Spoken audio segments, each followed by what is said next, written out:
что, всем добрый день, всем здравствуйте. Как бы это ни звучало в наши дни, давайте я всех представлю, всех 4 участников нашей сегодняшней беседы. Итак, Владимир Золкин, юрист, видеоблогер, журналист и общественный деятель. Владимир, что я упустил? Если вам есть что дополнить к тебе, пожалуйста.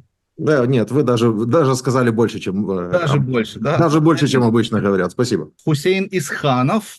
Хусейн – депутат парламента Чеченской Республики Ичкерия. Человек с опытом обеих русско-чеченских войн. Человек, который являлся, это, кстати, вам будет, надеюсь, интересно, являлся членом комиссии по обмену пленными. Также был сам в плену дважды. Если не обмен опытом, то как минимум будет интересно, просто чтобы Да, знать. конечно. Да. Третий наш участник – это Ибрагим Никархо, активист Чеченской демократической партии, общественный деятель, ведет просветительскую работу с людьми, открывая им глаза на многие идущие в реальном времени процессы, влияющие, я бы даже сказал, негативно влияющие на чеченский народ и не только на него. Ну и я, ваш покорный слуга Артур Ацаламов. Каких-то особых регалий у меня нет, поэтому спасибо, что позволили. Итак, давайте общаться. Значит, первая тема, которую бы я хотел сегодня осветить, это закон, который приняла Верховная Рада. Верховная Рада Украины признала территорию Чеченской Республики временно оккупированной Россией. Парламент Украины признал суверенитет Чеченской Республики Ичкерия и осудил геноцид чеченского народа. За проект проголосовали 287 депутатов. Итак, Владимир, к вам вопрос. Какую силу в международном праве, по вашему мнению, этот документ имеет?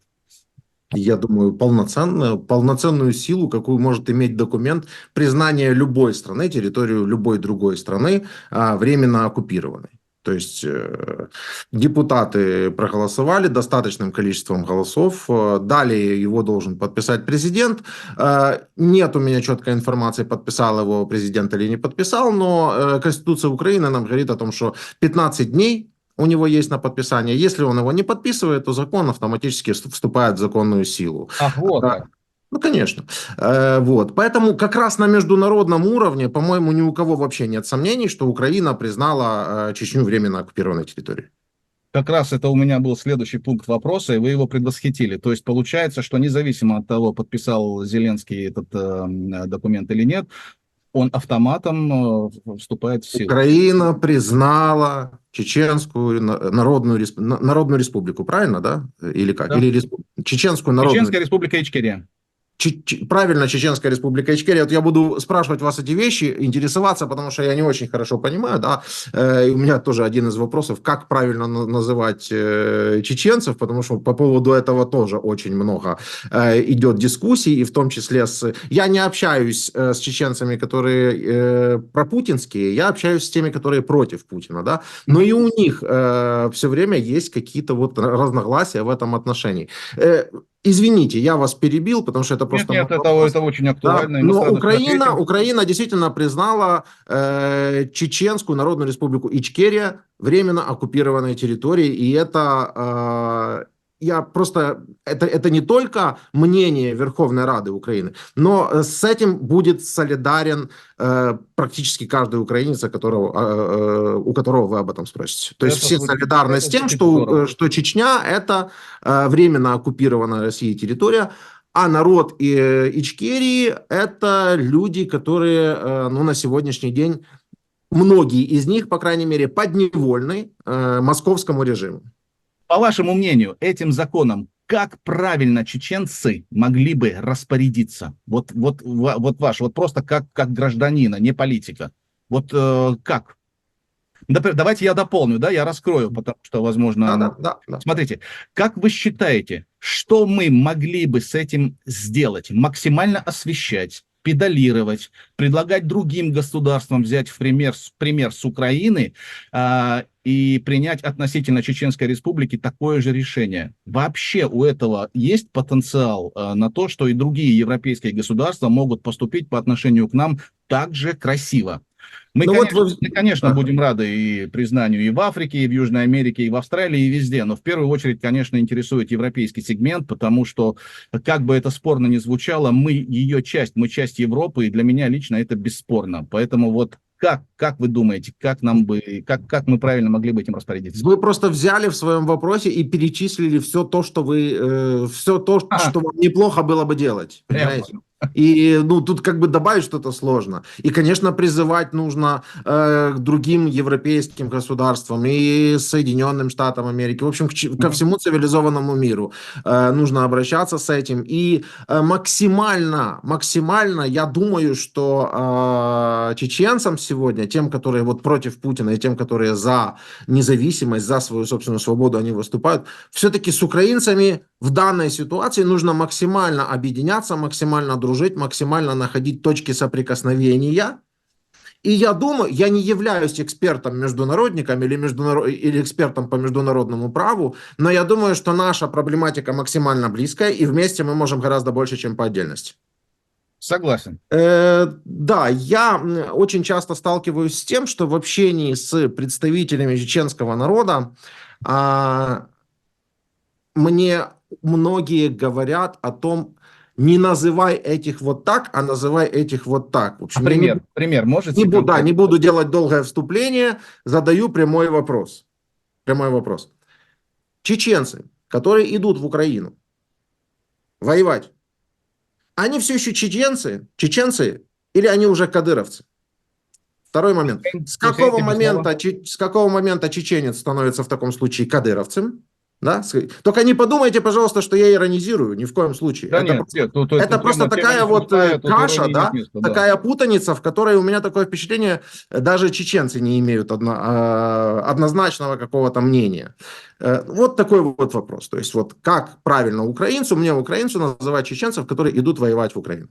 Хорошо, я передаю микрофон Хусейну, я думаю, он лучше всех ответит на это. Да, я понимаю боль украинского народа, да, понимаю, что дружественный чеченский народ напал на Украину, дружественный в том плане, что украинцы первые, одни из единственного народа, которые в 1994 году во время Первой русско-чеченской войны пришли нам помогать. То есть это было такой отправной точкой, когда мы сблизились с украинским народом. Хотя, да, в то время, ну, мы все знаем, что в советской армии в основном офицерский состав был украинцы, потому что русские ни военными, никакими они не способны ничего делать. Я служил в Германии тоже в советское время в штабе армии, второй гвардейской танковой армии. У нас тоже в этом штабе были в основном все рязанскую жинку выписывали, там журналы, все были украинцы. То есть во время войны участвовали против Чеченской Республики, к сожалению, да, они не понимая, что они делают на тот период, думая, что они советские граждане, там еще какие-то, под воздействием этой страшной пропаганды, античеченской пропаганды, взрывы домов, там прочее, прочее, отношение вот пленным, да, военнопленным, отвечал за военнопленных, я их за содержание военнопленных, за их безопасность и так далее, в дворце военнопленных на офицерский состав и рядовой состав. При наших страшно тяжелых условиях мы пытались их разделить, чтобы они не сидели вместе, чтобы, ну, как бы неудобно, как бы, да, если папа с сыном там и так далее. То есть вот это разделение по возрастной группе, по чину, это мы тоже делали. Питание они получали такое же, как мы. Помимо этого приезжали туда солдатские матери, которые жили в нашем главном штабе вооруженных сил, общались со своими пленными этими ребятами, и даже те, которые у нас в госпитале там лежали в главном штабе, ухаживали за ними мамы вот этих солдат. То есть женщины, которые приезжали для поисков своих женщин, своих детей, жили в чеченских семьях, и чеченские семьи помогали вот этим русским матерям, сыновья которых убивали в это же время чеченцев, искать своих сыновей, якобы, ну, чтобы помочь им найти и вывести этих людей. Вот такая человечность была с нашей стороны. Но русская пропаганда, да, сделала из нас каких-то монстров, сделала бандитов, террористов, напал на нашу страну. Ну, как из вас, из Украины, сейчас бандеровцы, националисты, нацисты, не знаю, как вас только не оскорбляют. И вот у меня тоже такой встречный будет вопрос, как вашего пленного надо называть, когда вот взяли украинского пленного, как его бандеровец, и так, и так. Он является военнослужащим украинской армии, и все. Ровно так и надо называть.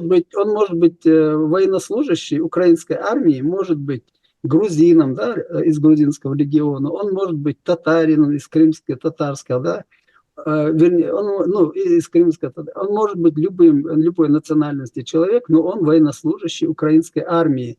И я думаю, что правильно будет говорить, если этот военнослужащий, вот чеченец, например, попал в плен, называть его российским солдатом или там русским солдатом, потому что они русской армии говорят, русское оружие во славу русского народа и так далее. То есть этот русский солдат чеченской национальности. Вот так будет не оскорбительно.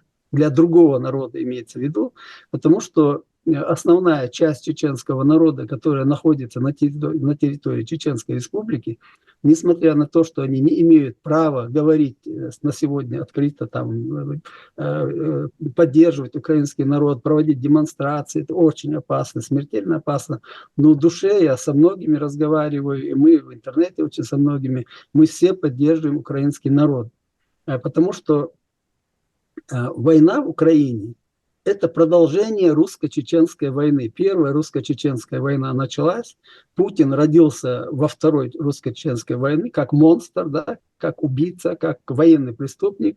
Он потом из Чеченской республики, которую оставил весь мир, как бы наблюдали сверху, думали, сейчас быстро там за 3 дня, как Киев брали, да, точно так же за 2 часа одним десантным полком Горчев, маршал, ну, это министр обороны России на тот период, хотел взять город Грозный. То есть одним полком там или чем он там хотел, не знаю, взять город Грозный, вообще республику. Ну, эти 2 дня у него растянулись на 2 года, и причем российская армия очень жестоко проиграла эту войну, первую русско-чеченскую войну.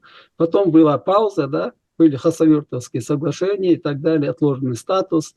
Ну и Путин потом, не теряя времени, вот уже при Медведеве зашел в Грузию.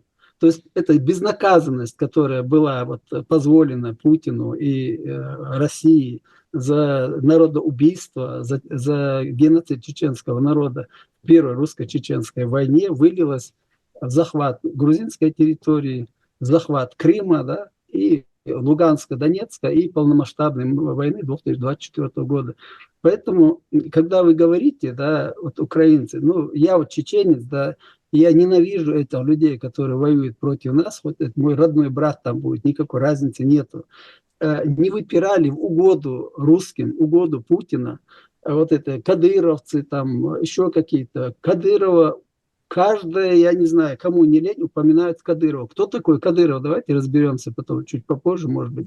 Кто такой Кадыров, что он себя представляет и почему эту армию, да, которая напала, русская армия, которая напала на Украину, почему-то стали называть, пряча за ними русских, кадыровцы и там боевые буряты, да, и больше ни о ком речи нету. Остальные где? Хусейн, Да. Хусейн, ты упомянул демонизацию чеченцев вообще в мировом пространстве, в информационном поле. В принципе, она давно идет, очень имидж испорчен российской пропагандой зверский, я точно знаю. Да и все мы. И у меня как раз тут по теме возникает вопрос. Вот смотрите, он, в принципе, касается нас всех, но в первую очередь адресован Владимиру. Но все могут об этом высказаться. Давайте, вот Россия терпит неудачи в реализации своих имперских безумств в Украине. И вот наступает момент, когда ей требуется громоотвод, такой козел отпущения. Нет ли у вас ощущения, что на эту роль как раз и готовят чеченский народ, потому что его демонизируют с каким-то оголтелым напором? Не придется ли потом, в том числе и нам, отвечать за путинские зверства?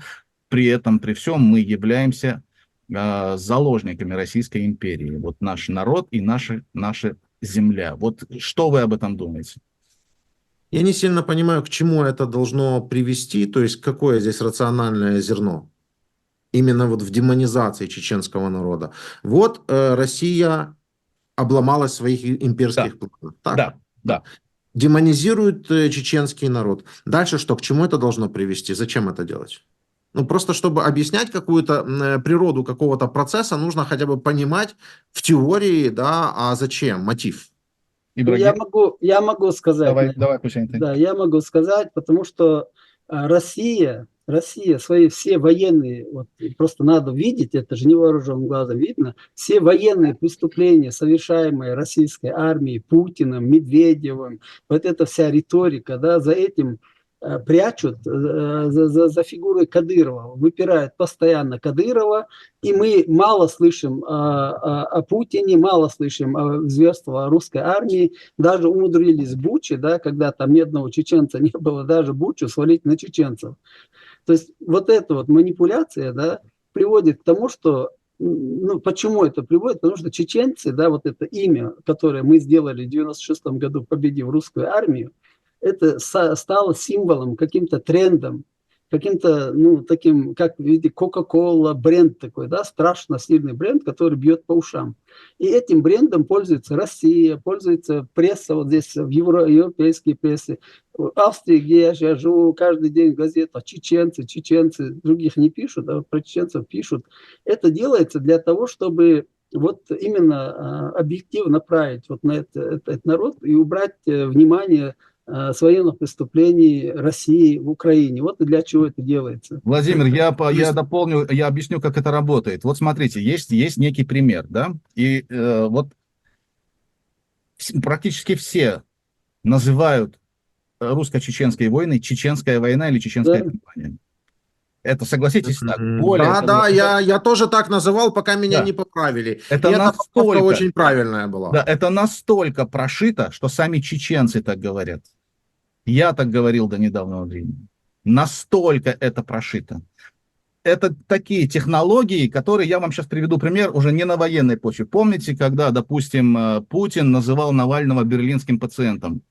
Пока того не стало, когда он пока Навальный не погиб, он наотрез отказывался называть его по имени и так далее. То есть это так работает, это просто такой психологический ход. Или, если помните, была довольно известная встреча Путина с культурными деятелями, и там был такой парень, как Юрий Шевчук, рок-музыкант российский. Помните, когда они вступили в какую-то полемику, там как-то закусились на словах, и Путин повернулся: простите, как вас зовут, вы кто такой?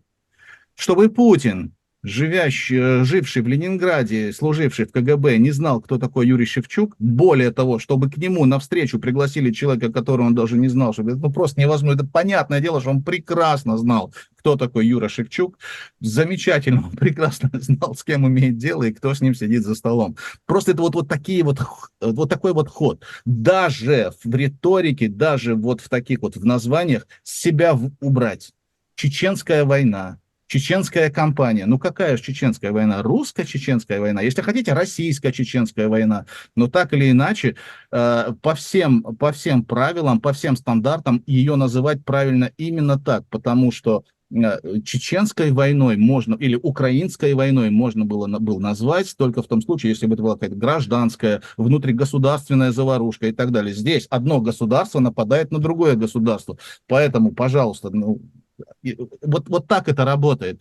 То же самое с Чечней. Чечня — это на самом деле такая вот оскорбительная, немножко такая кличкоподобная штука. Нет такого понятия. С таким же успехом можно называть Россию Русня, Грузию Грузня и так далее. Понимаете, никто же это, мы не позволяем себе такого. То есть правильно, Ичкерия. Да, правильно? Конечно, нет, можно не Ичкерия, можно просто говорить Чеченская республика. Там как она будет называться, Ичкерия или еще что-то, это мы потом разберемся. Артур, на сегодняшний день самое приемлемое — это Ичкерия, потому Пусть будет, и у меня с этим вообще моментом нет вопросов. Республика, да, иногда ассоциируется с Кадыровым, с этой властью, которая дома, для того, чтобы разъединить, понять четко, о ком идет речь. Я просто сейчас указываю на то, как работают механизмы пропаганды, несмотря на то, что это вот такая вот, извините за выражение, задница носорога, которая вот так вот хвостом размахивает свои фекалии прямо перед лицом, а мы это не видим. Это работает, и даже сами чеченцы привыкают, говорят Чечня, говорят чеченская первая, чеченская вторая. Настолько это мощно, и вот поэтому отсюда и вытекают такие вещи. И поэтому этому вопрос в принципе эти же корни имеет. Нет ли у вас ощущения того, что не просто так такая оголтелая демонизация для того, чтобы потом, пусть не всех-то точно не получится, но какую-то часть собак повесить на чеченский народ и так вот что-то, хотя бы что-то переложить со здоровой головы, с больной головы на здоровую, извините. Нет у вас? Понял.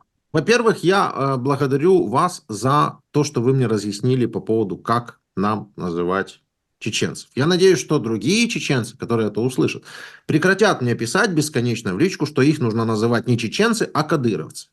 Потому что я уже устал задавать один и тот же вопрос. А если завтра вместо Кадырова придет, извините, Сидоров. Майдадыров, мне Да. их сразу нужно начать называть майдадыровцы? Да, я А сколько тоже, там? 85 субъектов, или сколько, я вот точно не помню.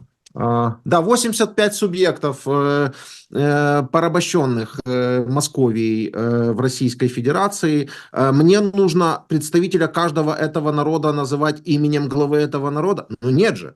Конечно. Я же не прошу называть украинцев, которые на сегодняшний день живут в оккупированном Крыму, аксеновцы. Я же не прошу называть украинцев, которые на сегодняшний день живут в так называемой ЛНР, пасечниковцами, да, по имени там вот этого псевдоглавы. И не прошу называть украинцев, которые живут в так называемой ДНР, пушилинцами. Но страшнее всего то, что если, что вчера их тогда должны были бы все называть Захарченко, сами, потому что по имени Захарченко. Ну, никто не просит, вот, называйте так, а не называйте так, да. Но ко мне почему-то все время, вот, я просто хочу, чтобы это услышали другие люди и перестали этим заниматься. То есть у меня есть обращение, не знаю, может, вы будете с этим, будете это оспаривать, как-то, может быть, меня поправите, может быть, нет. Но, по-моему, чеченцам, которые ходят вот в личку и пишут вот это «называй так, а не называй так», нужно понять очень простую вещь. Среди украинцев, среди чеченцев и даже среди россиян есть люди хорошие, есть люди патриотические, есть люди разумные и есть люди-предатели. Правда, если говорить о россиянах, то во всех народах этот коэффициент колеблется где-то там, знаете, 90 на 10. То есть 90 нормальных, да, а 10 вот выродки. То в России почему-то, по-моему, получилось совсем наоборот, ну, с точностью да наоборот, да. И чеченцам точно так нужно понять, как мы, украинцы, понимаем, что среди нас есть предатели.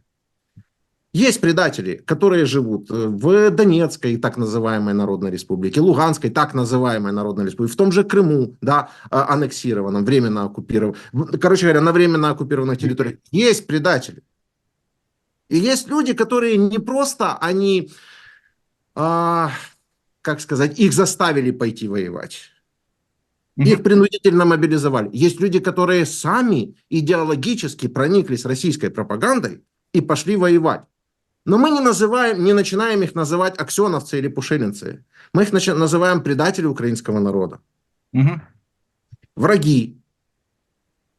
И кто-то просто предъявляет, что к чеченцам другое якобы отношение у нас, да, нежели к каким-то другим народам. Ну, вовсе нет.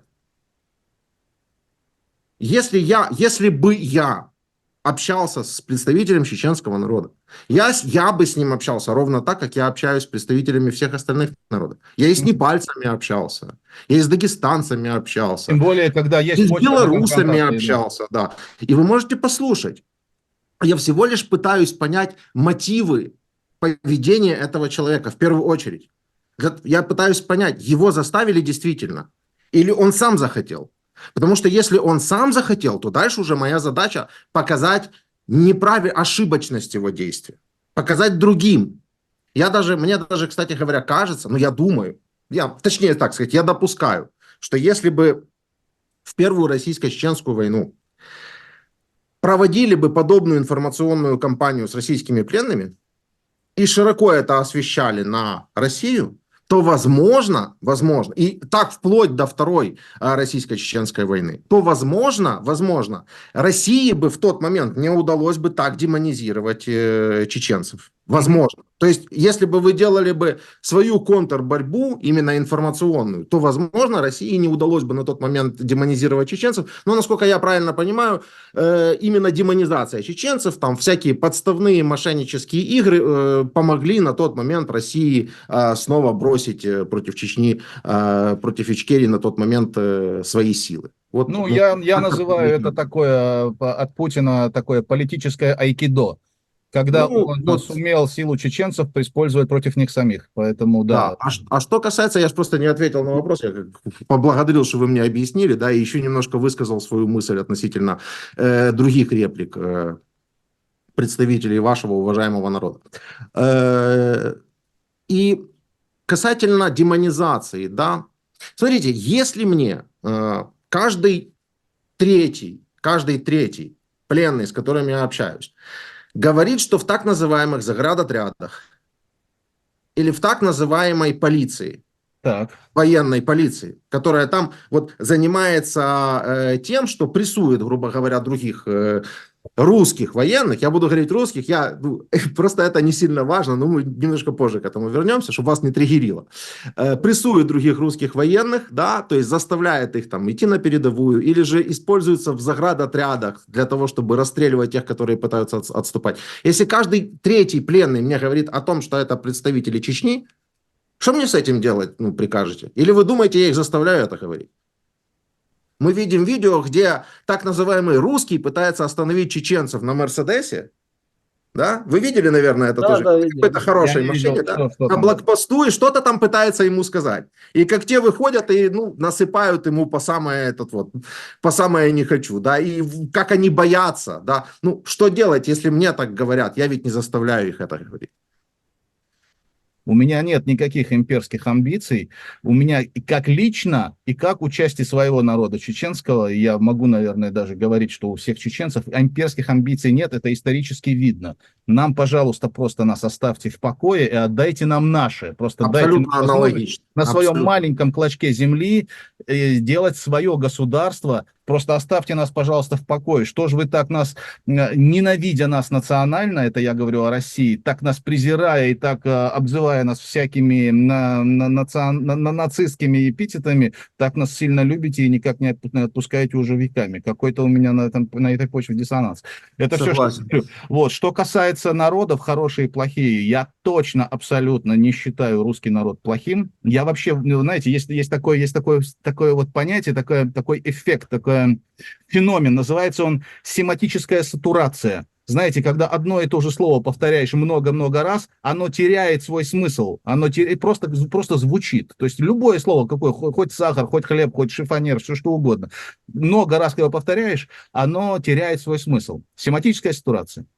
И вот когда мы везде, где попало, где надо, где не надо, когда мы постоянно говорим, нет плохих наций, есть плохие люди, вот это вот все, это очень правильные термины, очень правильные слова, но они настолько затерты до дыр, настолько уже мхом покрылись, их используют кому не лень, что просто с ними случилась вот такая смысловая инфляция. Они уже практически ничего не значат, просто вот и все. Но при этом, при всем, это так и есть. Нет плохих наций. И я, честно вам скажу, русских, во всяком случае, те, которые, как минимум, имеют у себя в голове хотя бы какие-то базовые навыки для критического мышления, они такие же заложники в своем государстве, такие же, которые боятся. Посмотрите, каким вот людям, у которых есть совесть, и они что-то говорят, какие конские сроки им дают в этой звериной стране по имени Путинская Россия. Конские сроки. Девчонка заменила там какие-то ценники в магазине, ей 6 лет впаяли. При этом... Написала «Нет войне» на ценниках, по-моему, она. Да, просто нет войне. Причем это такие термины, которых с детства в Советском Союзе всех учили, миру мир и все такое. Просто поэтому... Сегодня в России нельзя выходить с плакатами против фашизма? Да там просто жуть, там такое, они вообще уже боятся всего, и там, можно, конечно, по-разному к этому относиться, требовать от них смелости, говорить, вы все трусы, или вы все терпилы, и так, все что угодно можно говорить. Факт, они тоже заложники путинской системы. Я их тоже считаю, этот народ, У нас русский в народ. Украине Я тоже вполне считаю их заложниками, поэтому я у их в нас в этом смысле Украине выделяю, они вполне тоже страдают. героически, у нас в Украине вполне героически воюют и те, которые называют себя русскими, и те, которые называют себя россиянами. И воюют они за Украину. И в батальоне «Сибирь», и в русском добровольческом корпусе, и в регионе «Свобода России». Поэтому, как я сказал, среди россиян или русских есть нормальные люди, и это неоспоримый факт. То есть я его не пытаюсь как-то игнорировать, понимаете? Другой вопрос, что коэффициент этих вот нормальных людей, их вот как-то так случилось, что он там очень низок. Если говорить про смысловую инфляцию, как вы этот термин обозначили, то я могу сказать, что является венцом смысловой инфляции. А Да, венцом да, смысловой интересно. инфляции является выражение: мы люди маленькие, от нас ничего не зависит, мы политикой не интересуемся. Да, наша То, хата с что, краю, да. и еще одно выражение: всей правды мы не знаем. Все не так однозначно. В общем, вы можете вот эти вот слова в одну фразу собрать. Согласен. Вот это вот то, что я слышу, вот это вот то, что абсолютно потеряло ценность, и это те фразы, которыми те самые московиты снимают с себя обязательства за необходимость думать, А принимать решения. эти фразы используют пленные, которых вы интервьюируете? Они Это их фразы. Я бы о них не вот знал как. ничего, если бы я их не слышал от них и от их родственников каждый Всё, я день, понял. 5 раз в день. Я понял. Не один пленный в день, а их 5 штук. Вот так подряд они у меня проходят. И пятерым их родственникам я звоню Да. и задаем вопрос: а вот как так случилось, что ваш вот сын или ваш муж или ваш брат находится вот у меня вот в стране с оружием? Ответ вот такой, как я вам сказал. Всё, Всей я правды понял. мы все равно всей правды не знаем. Мы не знаем всей правды. Все, о чем ты еще будешь говорить с ним? Понимаете? Вот. Ну, если вернуться все-таки к вопросу демонизации, да, я уже сказал, что время от времени, ну, то, что происходит, да, и про эти заградотряды, и про участие в полиции, в этой так называемой военной. Плюс еще же вы обратите внимание на представителей чеченского народа. Хотите, не хотите, а они как бы более яркие, и они сами себя выводят на вот публичный такой пьедестал, да? Ну, тот же Кадыров, сейчас Абти Алаудинов, а обменами занимается Шамсаил Саралиев, понимаете? Спроси меня, кто у тувинцев там занимает вот эти все посты, я вам не скажу. Хотя тувинцев больше всего за первых полгода погибло тувинцев, на втором месте бурятов, на третьем месте кто там был, но это правда, и я с очень многими из них разговариваю. Но я не скажу, кто у них Кадыров, условно, да? А вот что касается во временно оккупированной Чечне, я их всех знаю. То есть, соответственно, вы понимаете, вы же должны понимать природу процесса. Я Это согласен. не то, что вот мы вот так вот хотим вот народ взять, громкий. Я демонизировать. согласен. Они сами себя вот выводят туда. И, соответственно, это громкий народ, да, согласен. это все, это не кто-то делает, ну, по крайней мере, точно не с нашей стороны, это не какой-то искусственный процесс. Это естественный процесс, то есть, когда про них это говорят, или когда они постоянно мелькают в информационном пространстве, от этого просто невозможно закрыться. Хорошо, тогда так, что бы вы посоветовали, чтобы что этому можно противопоставить? Самим чеченцам, кстати, что бы вы как это?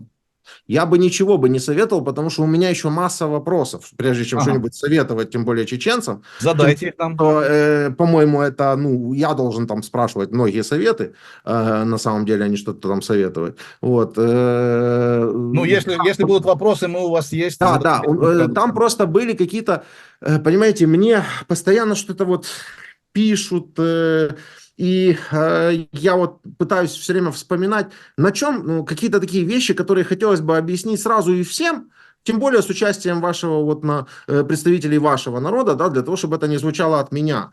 Вот говорят, а вот если их заставили, вот этого чеченца, вот его заставили пойти в Украину, да? Так. И вот он вот попадает в плен, да, и вот в плену говорит, меня заставили, да? Так. То есть вот он вроде хороший парень, которого заставили, да? А иначе там что-то бы сделали бы с его мамой. Вот какие-то такие гипертрофированные вещи, да, мне даже неприятно их повторять, если честно говоря. А откуда мне знать, что Кадыров не такой же, хороший парень. Что он вынужден делать все то, что он делает, иначе Путин что-то сделает с его женой. И вся свита Кадырова, все вокруг него, откуда мне знать, что они вот, ну, почему, ну, тогда всех можно оправдать, выходит. Очень сложный момент, правда. Здесь я думаю, что однозначного ответа нет. Здесь целый винегрет, целый коктейль причин. Поэтому вот так вот однозначно, вот так вот по щелчку вряд ли я скажу, что это белое, это черное, невозможно. Более того, что каждый пленный... Но я прошу понять, я прекрасно, я намеренно я пытаюсь Да. ответить, пускай хоть зашел немного с Магадана, но поверьте, в Киев сейчас приду с мирным, кстати, с мирным, да, с мирным сердцем. Всегда рады, кто Да, к нам в приеду гости обязательно, приходит, да. мы им всегда рады, вы это знаете. Может, Я концерты намеренно задаю поиграем, да. этот вопрос, зная, что на него очень сложно ответить, чтобы вы поняли, насколько мне, украинцу, Да, когда мне начинают, когда человек пришел с оружием меня убивать, мою жену, Да. мою мать убивать, да, и мне начинает кто-то говорить, как я должен его называть или не называть, понимаете? То есть, ну, это... к вам пришли с абсурд. войной, независимо от национальности, статуса, кто бы он ни был. Абсолютно точно. Это Абсолютно. ваш потенциальный враг, он пришел к вам с оружием, и вы вправе защищать свою территорию, свое государство и своих людей. Вы вправе это делать. Никто из нас, во всяком случае, людей, которые понимают, что такое демократия, конституция и права человека, никто из нас это не оспаривает. Здесь даже ноль сомнений. Здесь вообще даже между нами нет никакой почвы разногласий. А что касается... я все-таки последнее, что я хочу сказать по этому поводу, неприятное, может быть, это то, что, ребята, услышьте, Да. здесь к людям, которые приходят сюда с оружием, не будет какого-то эксклюзивного, индивидуального отношения. Ну, это логично, да, понятно. Да, тут никто не будет относиться к кому-то лучше и хуже, потому что он чеченец, или потому что он бурят, или потому что он татарин. Все это одинаковые люди. То есть вы хотите сказать, то есть вы утверждаете, что отношение к пленным всем одинаково ко всем, и все идет в В рамках... зависимости от человека. В зависимости от человека. Тогда То вот... к пленным относятся в зависимости от человека. Я хочу... Тогда... Нет. Если про Женевскую конвенцию, абсолютно точно. Она холодно относится, Женевская конвенция, Да. и наши отношения, согласно Женевских конвенций, относятся абсолютно одинаково. Я просто... Украина выдерживает все пункты этой конвенции, все правильно. Вы понимаете, я буду лицемерить, если я вам буду говорить, прям вот идеального же ничего не существует. Идеального же ничего не существует. Есть люди, есть человеческий фактор. Есть он попал на фронте в руки человека. А этому человеку в дом прилетела московская ракета и убила его близких. Как вы думаете, он будет придерживаться Женевской конвенции? Да нет, конечно нет. У меня нет однозначного ответа на этот вопрос. Поэтому я не хочу лицемерить. Но я знаю, что когда они попадают в места лишения свободы, в лагеря для военнопленных, там, где я с ними общаюсь, да, вот там прям вот сотрудники вот максимально стараются придерживаться буквы закона. И самое главное, что их можно проверить, понимаете? Международные организации могут приехать и проверить, и приезжают, и проверяют. И проверяют, правда? И приезжают, и днюют, и ночуют. Там и журналисты, и Красный Крест, и представители ООН, и представители нашего Минюста, и представители нашего координационного штаба. Все они там находятся постоянно. Поэтому это вот не голые слова. А когда россияне говорят, что мы к вашим вот относимся нормально, а они приезжают, был 120 килограмм, приехал 45 килограмм, и доступом малейшего они не дают никогда к ним, и тому же самому Красному Кресту даже. Ну, вот тогда это голословные вещи получаются. Я хотел бы все-таки... Я уже вообще-то все спросил и все сказал. Самое интересное, да, из того, что вот меня вот как-то это все беспокоило. А вот про отношения... раньше россияне тоже так относились в плену к Хусейну? Хотел бы поинтересоваться. О, Хусейну есть что рассказать. Можно я тоже впишусь в ваш разговор? Да, это Ибрагим, напоминаю. Да, Ибрагим, извините, да, извините. Насчет вот этого демонизации чеченцев я бы тоже прокомментировал со своей стороны. Ну, сначала я чуть-чуть тоже объяснить хочу вот эту ситуацию. Да? Вот мы здесь сейчас общаемся, в данный момент вообще цель нашего вот этого общения здесь. Я думаю, скорее всего, это просветительское. Да? То есть вот мы как бы Чеченская демократическая партия, скажем так, ну вот люди, которые здесь сейчас беседуют, как бы видим, что судя по тем же самым каким-то интервью с пленными, там, ну и вообще происходящим в СМИ Украины, что вообще украинцы, они не информированы вот, как бы по чеченской ситуации. Такой правильной информации нет. И вот наша задача максимально, потому что вот тоже, если понаблюдать, посмотреть по сети, интернет, YouTube, там всяким этим соцплощадкам, там сидят разные какие-то радикальные люди, да, какие-то непонятные, то есть говорят от чеченского народа какие-то вещи. Даже после вот этого, то, что с Карпенко было интервью, да, после этого понеслось, я не знаю, выпады, скажем так, грубо говоря, да, там какие-то люди делают какие-то заявления, которые в сущности вообще не имеют отношения к Ичкерии, да, как к чеченскому национально-освободительному какому-то движению, а преследуют свои какие-то, скажем так, политические, ну, политисламистские, скажем так, цели, там, идеологические и так далее. И вообще-то вот эти люди, они в большинстве используют и саму Ичкерию как плацдарм, и ту же Украину как плацдарм для своих каких-то идеологических вот этих интересов. Да? Ну, я это говорю как сам в одно время бывший, да, вот такой свидетель или участник вот в этих рядах. Насчет вот демонизации, возвращаясь к этому, просто чеченцы – это единственный народ, который вот под этой, скажем так, под неволей России находящийся, который уже на протяжении 4 столетий пытается вырваться оттуда, у него не получается.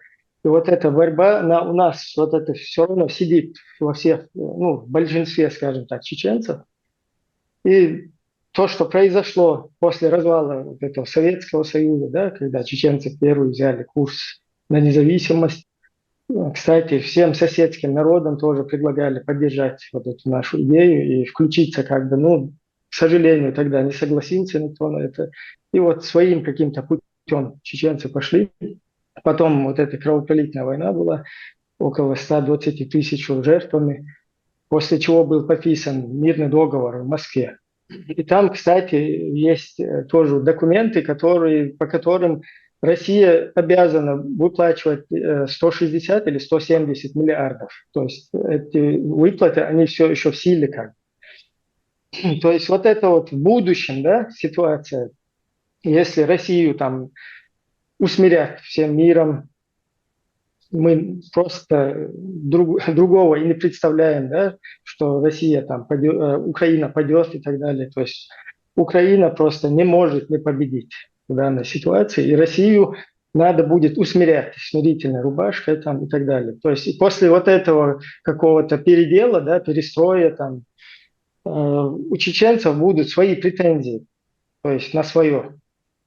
И чтобы вот это вот как бы сбить вот это все, как бы за такое, ну, закладывание на будущее вот это вот своих каких-то интересов коварных. Вот в связи с этим вот сейчас происходит, вот, начиная с 2014 года, кадыровцы. Я полностью понимаю украинцев, да, точно вот как Владимир высказался, что любой пришедший с оружием – это враг. Мы тоже не разбирались. Будь то украинцы, которые в русской армии к нам шли, будь то башкирский какой-то, бурятский ОМОН, будь то там удмурты, нам без разницы. Это одни русские солдаты для нас были. То есть враг, который шел… Вот я сам тоже участник, да, и там позиционных боев, начиная со второй русско-чеченской войны, потом около 4 лет был в партизанском сопротивлении. И мне тоже вот это весь русский. Потом был пленен, да, узник пыток, я вот сам. Вот эти люди потом, которые идут к вам, да, чеченоговорящие, я сам как бы пострадал от них, да, я и вот 300 тысяч чеченцев находятся вот сейчас как бы в Европе, точно так из-за этого, да, там, потому что их преследуют и так далее. И вот это вот как бы то, что украинцы подхватывают, это там тоже неправильно все-таки. Просто вот сейчас у русских нет мотивации закидывать чеченцев в качестве пушечного мяса в Украину. Владимир, Ну, понятно, да? Владимир, смотрите, я могу вам точно сказать, мы можем нравиться друг другу, можем не нравиться друг другу. Я не в личном, а в смысле, в национальном смысле. То есть украинцы могут не нравиться, в этом, украинцы, чеченцы, в этом. Мы можем друг другу нравиться или нет. Я, конечно, за первое, да, чтобы нравиться друг другу. Но я могу вам точно сказать, и вообще всем украинцам, всем гражданам Украины, независимо от их национальности, на этой земле нет другого такого народа, который бы понимал вас так хорошо, как чеченцы. То, что с вами сейчас происходит. Потому что, да, конечно, сейчас эта война, она уже приобрела такие масштабы, которые, ну, просто вообще ни с чем не сравнимы. Но в начале, во всяком случае, первый год, просто мы смотрели как будто в зеркало, как по лекалам просто. И риторика, и тактика, все на свете. И вот все, что этот же человек делал с нами, он делает сейчас с вами. Были у нас свои бучи, это первые самашки, это просто, несмотря на то, что сейчас у всех, каждый сам себе режиссер, у каждого есть своя видеокамера, и очень много документации, именно видео, преступлений и так далее. То есть война в каком-то смысле, даже, можно сказать, в онлайн-режиме таком происходит. Тогда таких технологий не было, но все равно, несмотря на это, уже были видеокамеры, есть много свидетельств, видео в YouTube, кому интересно, могут найти, как зверски они издевались над простыми людьми, в села просто уничтожали. И вот первая наша буча, это, допустим, Самашки, потом были и другие, были Алды, были еще другие села. Просто геноцидное отношение, просто с какой-то остервенелой ненавистью, жестокостью прям. Поэтому нет, мы можем нравиться, можем не нравиться, другого такого народа, при всем том, что Украину весь цивилизованный мир поддерживает, нам, конечно, такая поддержка и во сне даже не снилась, и мы рады за вас. Никто вас так не понимает, как чеченцы, которые в сердце носят желание стать свободными. Мы вас понимаем как никто. Поэтому в этом смысле мы, конечно, у нас есть большое поле и почва для взаимопонимания. И еще раз хочу повторить, я вот не очень понимаю, с чем это связано, кроме как с желаниями отдельных личностей там хайпануть. Но может быть на том, что может быть, я это допускаю, мой коллега где-то немножко неправильно использовал какой-то речевой оборот. А может быть и нет. Я даже, честно говоря, это не смотрел. Потому что мы разные люди, мы по-своему, каждый ведет то, что делает, то, что он делает. Я просто допускаю, может быть. Но в таком случае, если ты с нами на одной стороне, ты можешь с нами спокойно связаться и спокойно обсудить вопрос. Совсем не нужно хватать микрофон, бежать в YouTube, лайк, колокольчик, подписка, да, и 10 раз за ролик, 10 раз называть мое имя. Хотя я к этой ситуации даже то отношения никакого не имею, прямого. И ни разу ко мне не обратиться. Хотя вы же ко мне обратились, и мы вот на второй день уже с вами разговариваем. Понимаете, да, в чем дело? Вот в чем дело. То есть я за то, что у нас вообще гораздо больше точек соприкосновения, нежели точек каких-то для каких-то разногласий. Да? И совсем не обязательно прыгать как черт из табакерки, да, и начинать там вот эти вот кого-то чем-то клеймить, да. Если ты можешь, если у тебя есть претензии, ты можешь выйти на человека, к которому у тебя претензии, и с ним поговорить. Я лично вот так вот считаю. Да? И эти же люди говорят о каком-то воспитании. А какое воспитание, да? Если ты можешь поговорить с человеком, с которым ты на одной стороне, да? Задать ему вопросы, как мужчина, но ты бежишь с микрофоном, лайк, колокольчик, подписка. Это какое-то другое воспитание. Когда эти люди говорят, что я не могу поговорить с россиянами и с их братьями, которые собираются идти в Украину убивать, да, они говорят, мне бы воспитание такое не позволило. Угу. Ну, у тебя какое-то, друг мой, неправильное воспитание. Потому что я не знаю такого воспитания, которое запрещает человеку говорить правду. И доносить правду до тех людей, которые этой правды не знают. Я не знаю такого воспитания, которое запрещает это делать. Вот. Поэтому я еще раз повторяю, если кто-то и демонизирует чеченцев, если кто-то выводит их вот в этот вот состояние, да, то это делают Кадыров и его окружение, плюс Путин. И действуют они взаимосвязаны. Это они дают их такие должности. Это они их ставят на такие позиции. Это они их постоянно выводят в публичное пространство. Мы не пытаемся это сделать искусственно. И если вы хотите, я могу вам сказать честно, как украинцы относятся к чеченцам, которые идут сюда воевать. Да, интересно, да. Как к клоунам. ТикТок войска мы их называем. Мгм. Все. Это честно, это так, как есть. Никто, у нас нет такого, что мы там боимся. Знаете, мы же не те, не россияне, не те, которые русские, не те, которые московит. Это, может, они боятся, человек бороду отпустил, серьезное, грозное лицо сделал, они уже боятся. Потому что они такие, они рабы, они никчемные. Мы не боимся. У нас нет перед ними никакого страха. И мы прекрасно понимаем, что они на третьей линии занимаются тем, чем занимаются, о чем мы уже говорили.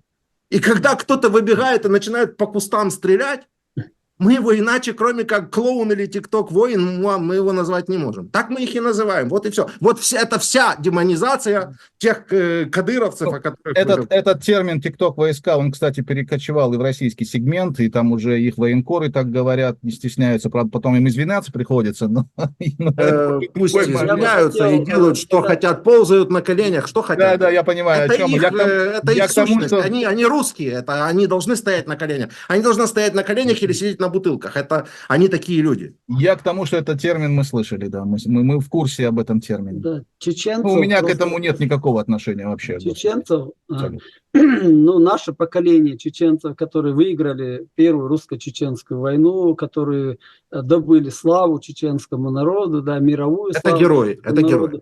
Герои, да. Вот эти Кадыров и вот эти так называемые кадыровцы, они использовали нашу славу, не являясь такими героями и близко даже, не подражая даже, не смогли даже подражать этим людям, которые воевали, честно воевали, мужественно. Поэтому Россия пыталась, да, вот чеченцы тогда было очень громко, чеченцы, и таким образом напугать украинцев, да, вот сказать, там кадыровцы, чеченцы идут, сейчас чеченцы. Но это не те чеченцы, которые за свою родину воевали. Воевать за свою родину одно дело, или там быть подлецом, идти в курятник, что-то залазить, это совершенно другое дело.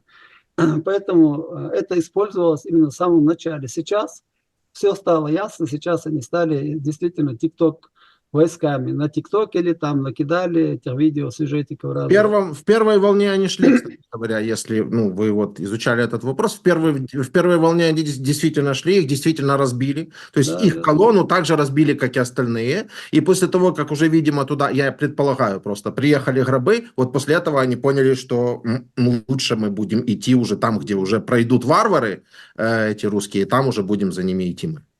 Вот эти вот высказывания, да, Кадырова, которые изначально были, что за 3 дня возьмем Киев там, и так далее, вот это вот своего рода месть, да, чеченцам за высказывание Грачева, который за 2 часа брал одним десантом, одним полком десанта. Да, город Грозный брал за 2 часа. Да, и как бы вот эта вот месть, да, неприязнь к нам постоянно из-за того, что мы вот сопротивляемся вот этой вот империи.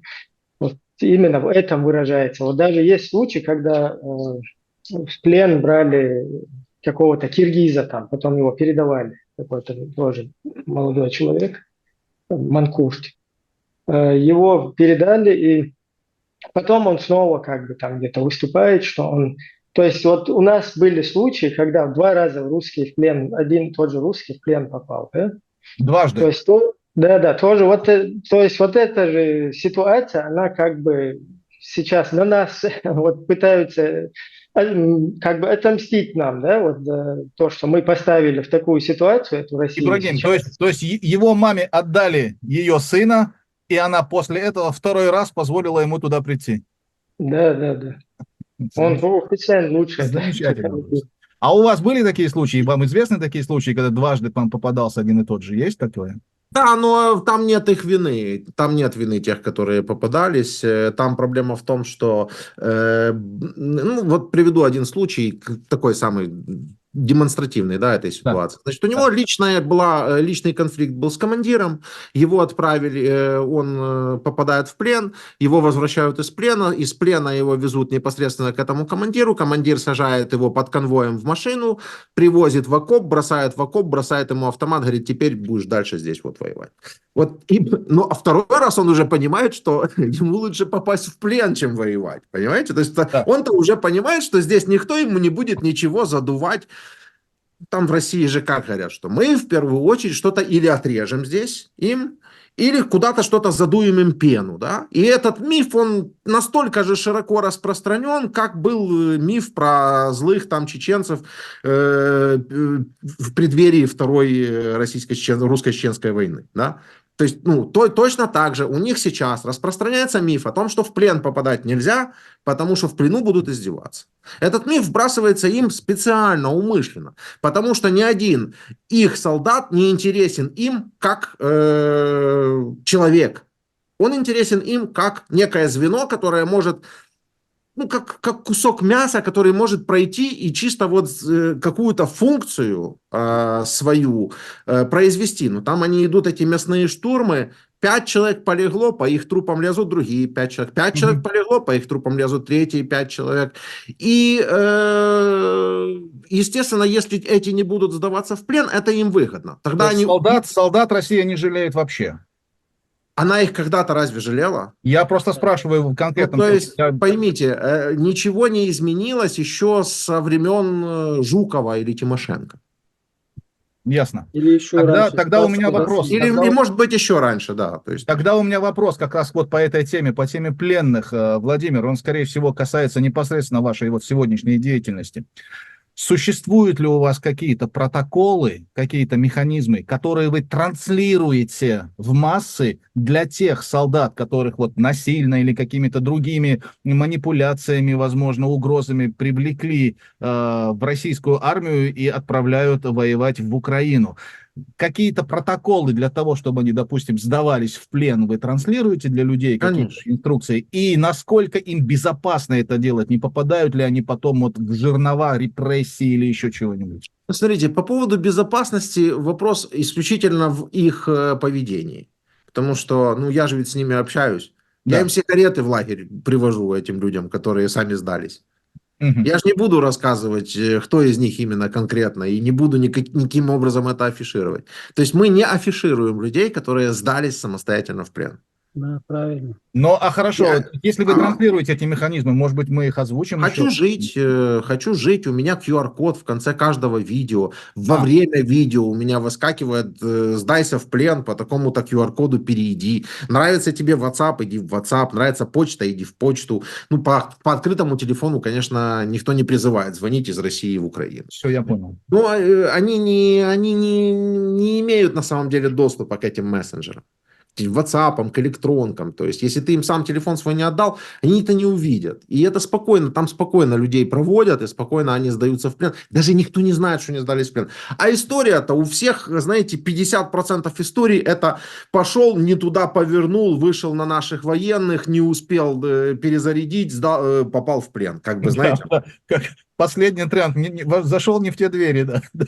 Да, то есть, ну, история максимально простая, история, есть даже такие российские военные, которые в процессе войны, до них доходит, что не надо воевать, а надо сдаваться. То есть не какие-то там, знаете, что они вот, их теоретически можно даже трусами назвать, да, что они вот идут и уже знают наперед, что они будут сдаваться. Хотя и это не трусы, это умные люди. Но их могут кто-то. В этой ситуации, да, потому что, извините, Украина на Россию не нападала, и отстаивать интересы России на территории другого государства, это постпутинский бред, конечно. Зачем? В чем смысл? Да, это ж... Так что это не трусость. А есть такие, которые приходят с идеями там, с какими-то, знаете. Вот это, например... Это пример приведите, пожалуйста. Что за идеи? Я ж не могу вам... В общих чертах, без какого-то инсайда. Что за идеи? Имперские идеи, что мы тут вот людей убивали все это время, они теперь их спасать. Да? Все, я понял, потом они оглядываются вокруг себя и такие, ничего себе мы пришли спасать. Здесь были города, жили люди. Вот какие-то еще собаки бегают, вот еще у кого-то какие-то свиньи, куры пооставались, понимаете? А люди сбежали. Десятками, сотнями тысяч люди сбежали с этих населенных пунктов, а от самих населенных пунктов ничего не осталось. Они что же там не все идиоты? Они оглядываются по сторонам, смотрят, что мы уничтожаем просто. Мы никого не освобождаем, мы уничтожаем, мы лишаем людей их жизни. И доходят, находят и сдаются в плен аккуратненько, тихонечко. И точно так же, как и все остальные, попадают на лагерь со всеми остальными. И живут в общей массе, и точно так же возвращаются домой. Такова система. Другой Схема, в не принципе, придумал. работает, достаточно безопасная, только вопрос человеческой Ну, этики. я же говорю, Да, если они насколько... сами по себе не каким-то образом себя не сдадут в этой ситуации, то они вернутся просто домой к своим родным. Многие еще умнее. Многие Например? вообще не хотят из плена возвращаться. Ну, я им этого не говорю, но да, я понимаю, что они еще А умнее. если такой пример, допустим, один из пленных говорит, я домой мне никак, потому что я точно знаю, что я попаду под репрессии или еще под что-то, есть ли возможность, там, допустим, мне интегрировать куда-нибудь в Европу? Вы с таким помогаете или это уже не... Если он сам сдался? Да, если он сам сдался и Да, прошел все проверки, да. нормальный парень или девушка, неважно. Опять-таки, я не могу этого гарантировать, да, потому что я не официальное какое-то лицо. Да, я понимаю, но, Официально этой допустим, программой не занимаюсь. какие-то... А давайте так, по моей информации, люди, которые сдавались, Да. если точнее быть, они сдавались с техникой, они уезжали, получали гражданство других стран, там вид на жительство, гражданство, деньги и все остальное. Я понял. Суммы достаточные, по крайней мере, для того, чтобы начать новую жизнь, это точно. И точно лучше, чем та, которая у них была до этого всего. Жизнь свободного человека. Хотел бы вот один такой яркий один момент из моего одного интервью, ну не интервью, а 2002 год, 2 дня до начала войны. 2022. 5000-я армия стоит на границе Украины, и вот мы гадаем, сидим там, собрались на стриме, как мы сейчас, 5 человек, несколько человек из Америки, один бывший довольно серьезный начальник, да, из Украины. И вот мы говорим о том, будет война, не будет, нападут русские, не нападут русские. В общем, мы двое говорим, да, возможно, будет война. Остальные говорят, да нет, там санкции ведут, там это, войны не будет. Да, подошла ко мне очередь. Я говорю, знаете, война будет 100%, потому что я 2 раза, да, видел, как она начинается, когда она начинается. Именно она начинается зимой, для того, чтобы населению, гражданскому населению создать невыносимые условия для жизни, отрубить свет, газ, воду и так далее, и население поставить против собственной власти. Вот она начинается, русские начинают всегда, вот посмотрите, любая война начинается у них зимой. Потом я говорю, мало этого, да, война будет по другим причинам, риторика. Риторика точно такая же, какая была перед началом русско-чеченских обеих войн. У нас тоже они осенью и зимой начались эти войны. Потом я говорю, мы не должны сейчас сидеть и гадать, да, будет война или не будет война. Из нашего чеченского опыта, у нас огромный опыт в этом плане. Если нету газа, нету еды, что можно делать, что готовить, это страшно большой опыт был. Но, к сожалению, вот таких контактов серьезных у нас не случилось, да, и мы, чеченцы, не смогли своевременно передать этот опыт. У нас есть опыт, у нас был опыт, и каждый раз, я много раз в интернете пишу, закидываю там на Фейсбуке, я тоже все время пишу, еще с момента, когда Крым был захвачен, да, с этого момента учите уроки чеченского. То есть подразумевая не язык, а именно вот действия российской армии, российской власти на территории Чеченской Республики. Каждый раз, когда они что-то сделают, это уже сделанное в Украине, было сделано у нас. Мы, например, не удивились тому, что вот сейчас в роддом они попали, да, в эту больницу.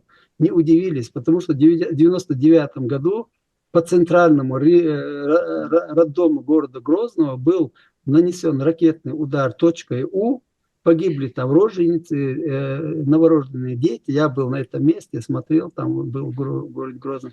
То есть они били по центру города, населенному. Это еще российские войска не зашли на территорию нашей республики, а уже ракетами били по центру города. То есть от этих людей, от этой власти можно все, что угодно ожидать. Поэтому удивляться Да. там, ой, не стоит. Надо, вот, к сожалению, да, опять-таки для меня это как бы печально, потому что ни один руководитель Украины, начиная там с Порошенко, в то время, когда надо было Путину по носу бить и говорить: смотри, что ты сделал Чеченской Республике, вы военные преступники, вы совершили геноцид над чеченским народом, ни один не упомянул ни разу Чеченскую вообще республику, вот, трагедию чеченского народа. И это очень плохо, потому что, пытаясь самому спастись, да, не получается. Мы можем коллективно спастись. Не каждый сам. Это мы получаемся как в загоне, да, где-то овцы, да, в каком-то загоне. И человек приходит, одну овцу забирает, вторую, мы за другую прячемся, и в итоге все умирают там.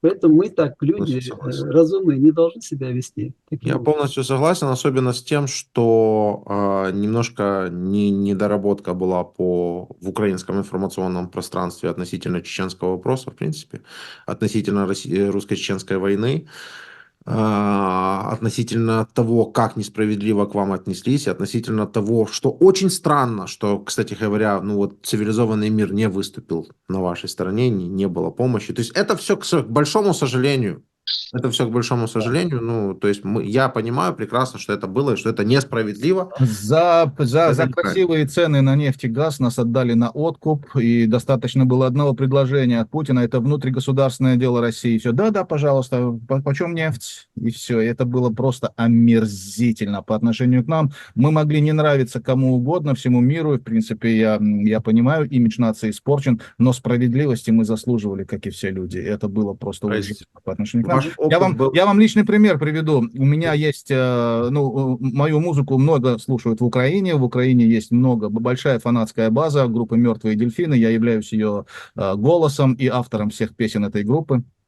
Вот. И один из поклонников моей группы написал мне, он вообще не был в курсе, вообще не понимал, что он просто на эмоциях, видимо, написал: Артур, а как вам вообще нормально вот в такой ситуации, что с нами происходит, давать концерты в России? Он просто не знал, что за полгода до начала активных действий русско-украинской войны я уже концерта не дал, я уже решил, что... То есть я ни одного концерта за время активных боевых действий, вот за эти 2-3 года, последние 3, даже 4 года я в России концерты не играю по своим человеческим и политическим убеждениям. Это не связано с национальностью, не связано с народом и так далее. Это связано только с путинской политикой. Я перестал там их играть. И он мне написал, я ему ответил, сначала я вспылил, то есть человек, казалось бы, знает мою историю. Если он знает группу, он знает, что он в курсе, кто я, откуда и почему. Но я потом подумал, ну, может быть, он просто не в курсе. И я ему вежливо написал, что я не играю эти концерты уже давно именно потому, что отлично знаю, что с вами происходит. Несмотря на то, что когда я был обстреливаемый бомбами российской армией, когда нас убивали в Чечне, и российские рок-звезды, и украинские рок-звезды, которые сегодня в ополчении, которые сегодня сражаются за свободу Украины, имеют право и правильно делают, что ее отстаивают, без проблем ездили друг к другу, давали концерты, собирали стадионы, давали интервью, братались, дружились, женились и влюблялись и так далее. И никто, ни один из них не спросил: а как там Артур? Он вообще жив? Ему есть там что покушать? Как он там вообще цел остался? И, казалось бы, да, претензия. Но я потом подумал, ну как же так? Ну, нет. Скорее всего, они просто не знали, как мне было плохо. Они не знали этого. Да? Они сейчас это узнали, и сейчас они могут понять, как мне было плохо. А я уже знаю, и поэтому я проявлю человечность, поэтому я буду понимать, и я не буду сволочью.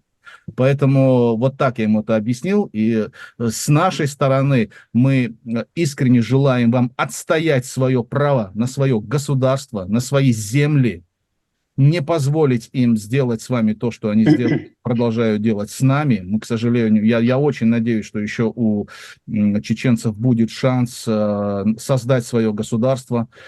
Мы в это верим, иначе какой смысл вообще всех этих бесед? Нет, я об этом как раз же хотел же вас вот как бы тоже задать вам вот этот вопрос. Дело в том, что мы с вами еще одним очень сильно похожи, украинцы с чеченцами, я имею в виду, одним качеством очень сильно похожи. Я ни у кого не видел такого количества оппозиционных политических групп, как у Украины и как у Чечни.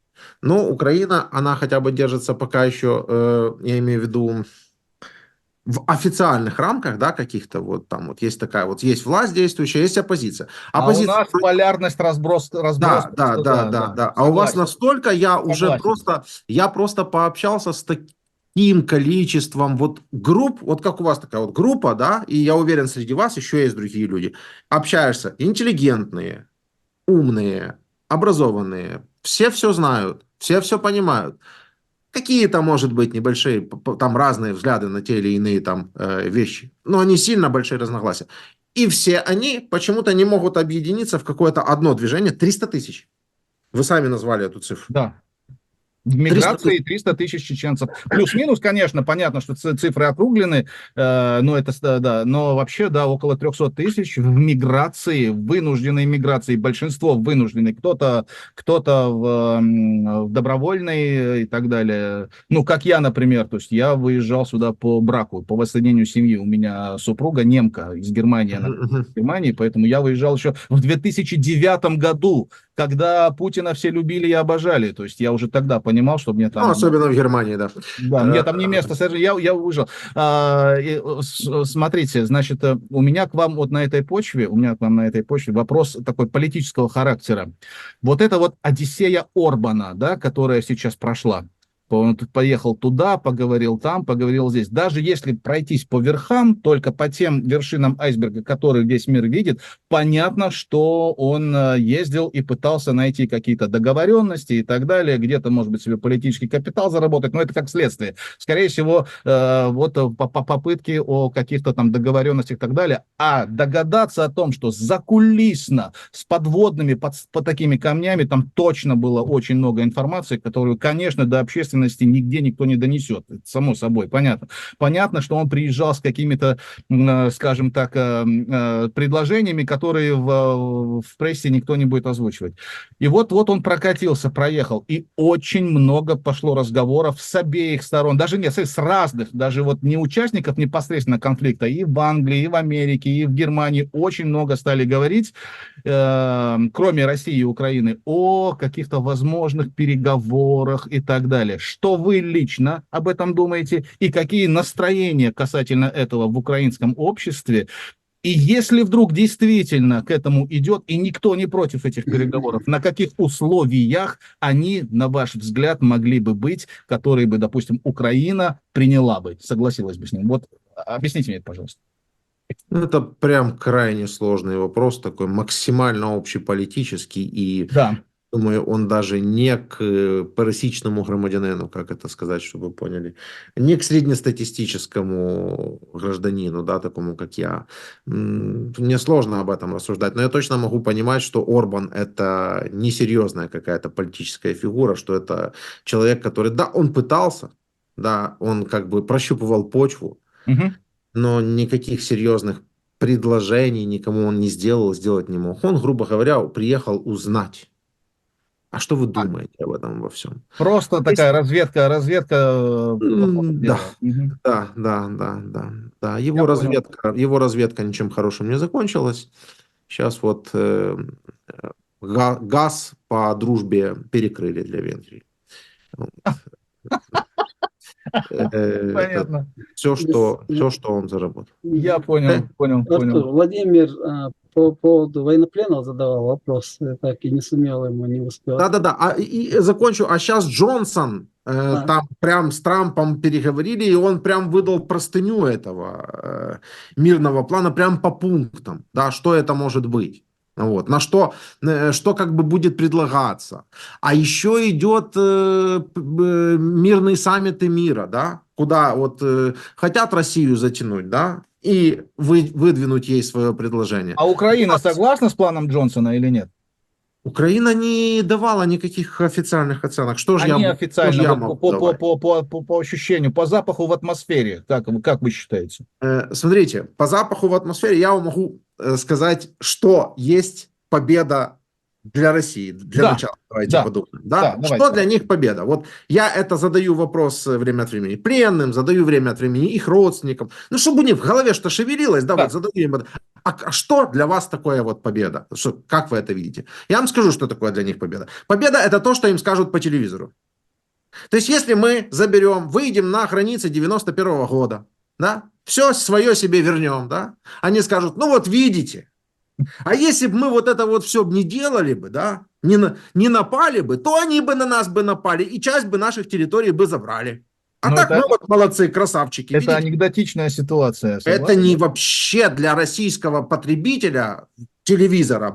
Они будут вот так хлопать и говорить, вот это вот мы всех переиграли, вот молодцы. Понимаете? Вот это так будет. Понимаете? Вот. То есть для них победа это ровно то, что им продадут по телевизору. Границы 91 года, границы до февраля 22 года. Что бы им ни сказали, это они в любом случае это схавают. Вот в чем дело. Но что они хотели на самом деле, вот важно понимать. А на самом деле они хотели захвата полностью Украины и уничтожения украинцев как украинцев. То есть как свободной нации. Вот это была их цель. Поэтому в моем понимании, даже то, что есть на данный момент, мы, украинцы, уже можем понимать как победу. Да, еще не полную победу. Да, это пока что только такой момент, что мы смогли это сдержать. Мы не дали захватить эту страну, нашу страну. Мы остались, мы субъектны, мы сами принимаем решения. Украина остается Украиной, все-таки украинцы остаются украинцами, понимаете? Да. И в данный момент мы понимаем, что это большое достижение. Потому что когда они ворвались, весь мир не верил даже, что мы их сдержим. Вот вдумайтесь, наши западные партнеры вместо того, чтобы предложить нам танки и авиацию, предлагают Зеленскому президенту... Это я помню, да. Ему предлагали убежище в Америке, точно, я помню, да. Это разве не говорит о том, что они даже не верили? Это о многом Все, говорит. они уже готовили Факт. правительство в изгнании. Факт.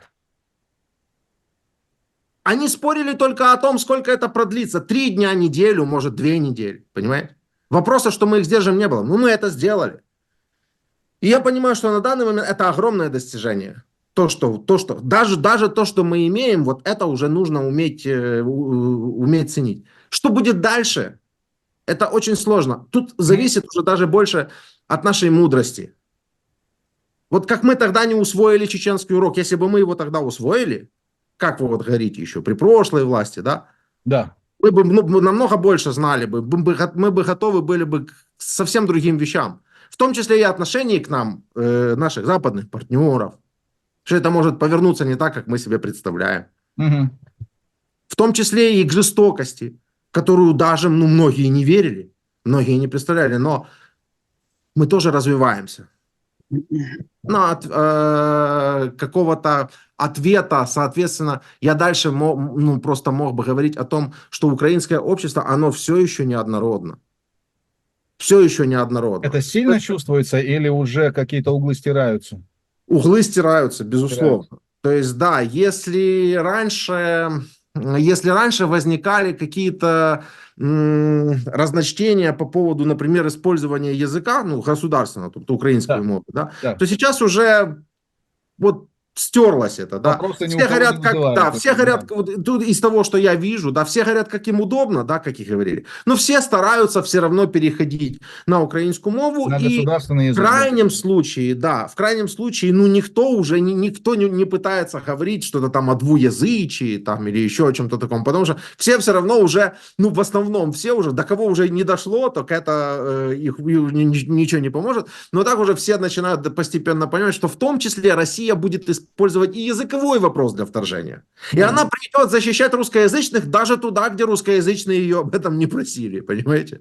То есть, когда я могу использовать этот язык для того, чтобы пообщаться с чеченцами, да, и для того, чтобы, ну, с нормальными, да, с противопутинскими, да, и найти с ними какие-то, вот, обговорить какие-то спорные, может быть, вопросы, да, это, я считаю, это нормально. Лучше бы, конечно, если бы мы с вами Да, поговорили... это инструмент, Да, если он есть, да. почему бы его не использовать? Все верно. Лучше бы мы, конечно, использовали, там, скажем, английский. Английский, например, да, я не против. я Или не знаю. немецкий, да. Да, но тогда бы нас все-таки надо понимать, что еще нужно, Поняли бы гораздо нужны какие-то меньше, поколения, да, для того, чтобы да. это полностью отойти Согласен. от этого. Еще нужны какие-то поколения. Но да, углы перестают стираться. Самое главное, что все поняли, что враг-то Россия. Ну как вот не крути, да, враг-то Россия. Вся наша проблема, если она есть, то она заключается только в том, что мы где-то дали слабину, где мы могли быть сильнее. И вот об этом нужно думать. А, например, где, по вашему мнению, вы дали слабину? Ну, слушайте, я не сильно хочу идти в внутреннюю украинскую политику. Я не настаиваю, просто если вдруг вы просто посчитайте количество у нас взорвавшихся складов с боеприпасами и получите намек на то, о чем я вам говорю. За последние... Представители в Министерстве обороны, которые работали на России, в МВД, да, там много факторов. Очень много больших проблем. Я думаю, это всем понятно, да?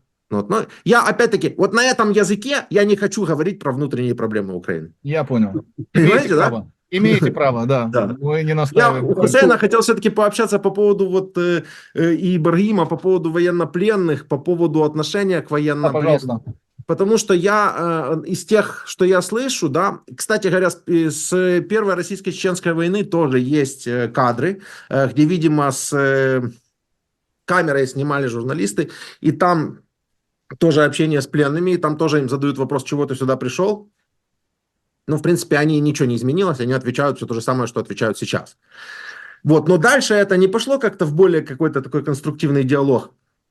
Но дело в том, что тогда, на тот момент, был такой комитет солдатских матерей в России, да, и они были активными, их слушали. На данный же момент это полностью подконтрольная ФСБ организация. То есть, как по вашему мнению, россияне еще больше зомбировались за это время? Уверен, что не только зомбировались, сейчас их до того, как начать войну, Путин запугал весь народ вот этими всякими, если белой бумажкой выходишь, просто ничего не написано, забирают. Если что-то говоришь против войны или так далее, забирают. То есть люди в страхе, да, они уже парализована воля полностью, у них парализована воля. И помимо этого Путину удалось, да, вот эту элиту прикормить. Будь это солдатские матери, потому что это же вначале организация создается из каких-то людей, которые пострадали, потом эта организация превращается вот в какое-то близкое к государству организация, которая уже свои интересы, там деньги и так далее, все крутится вокруг этого. Поэтому такой живой организации, никаких солдатских матерей на сегодняшний день нету.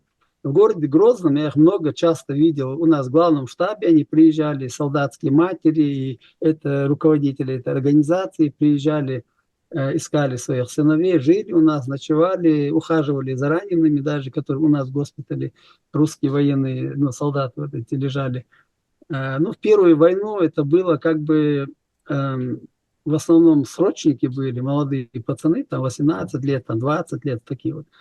И потом уже чуть-чуть попозже, на второй фазе первой войны начались ОМОНы, там уже более серьезные, более взрослые люди, их начали контрактники пошли, более серьезные начались эти дела. И эти солдатские матери вот жили в чеченских семьях, приезжали, жили, мы там содержали, я был... контролировал все эти военнопленные, списки там военнопленных, содержание и так далее. В селе Черюрт у нас бывшее здание детского садика, приспособили его, в других помещениях не было таких больших объемов. И мы там содержали военнопленных. И с ними вместе жили солдатские, вот эти матери этих военнопленных. Они им готовили, стирали, там все такое, жили вместе и ожидали своей участи, да, там обменяют или их не обменяют, все такое.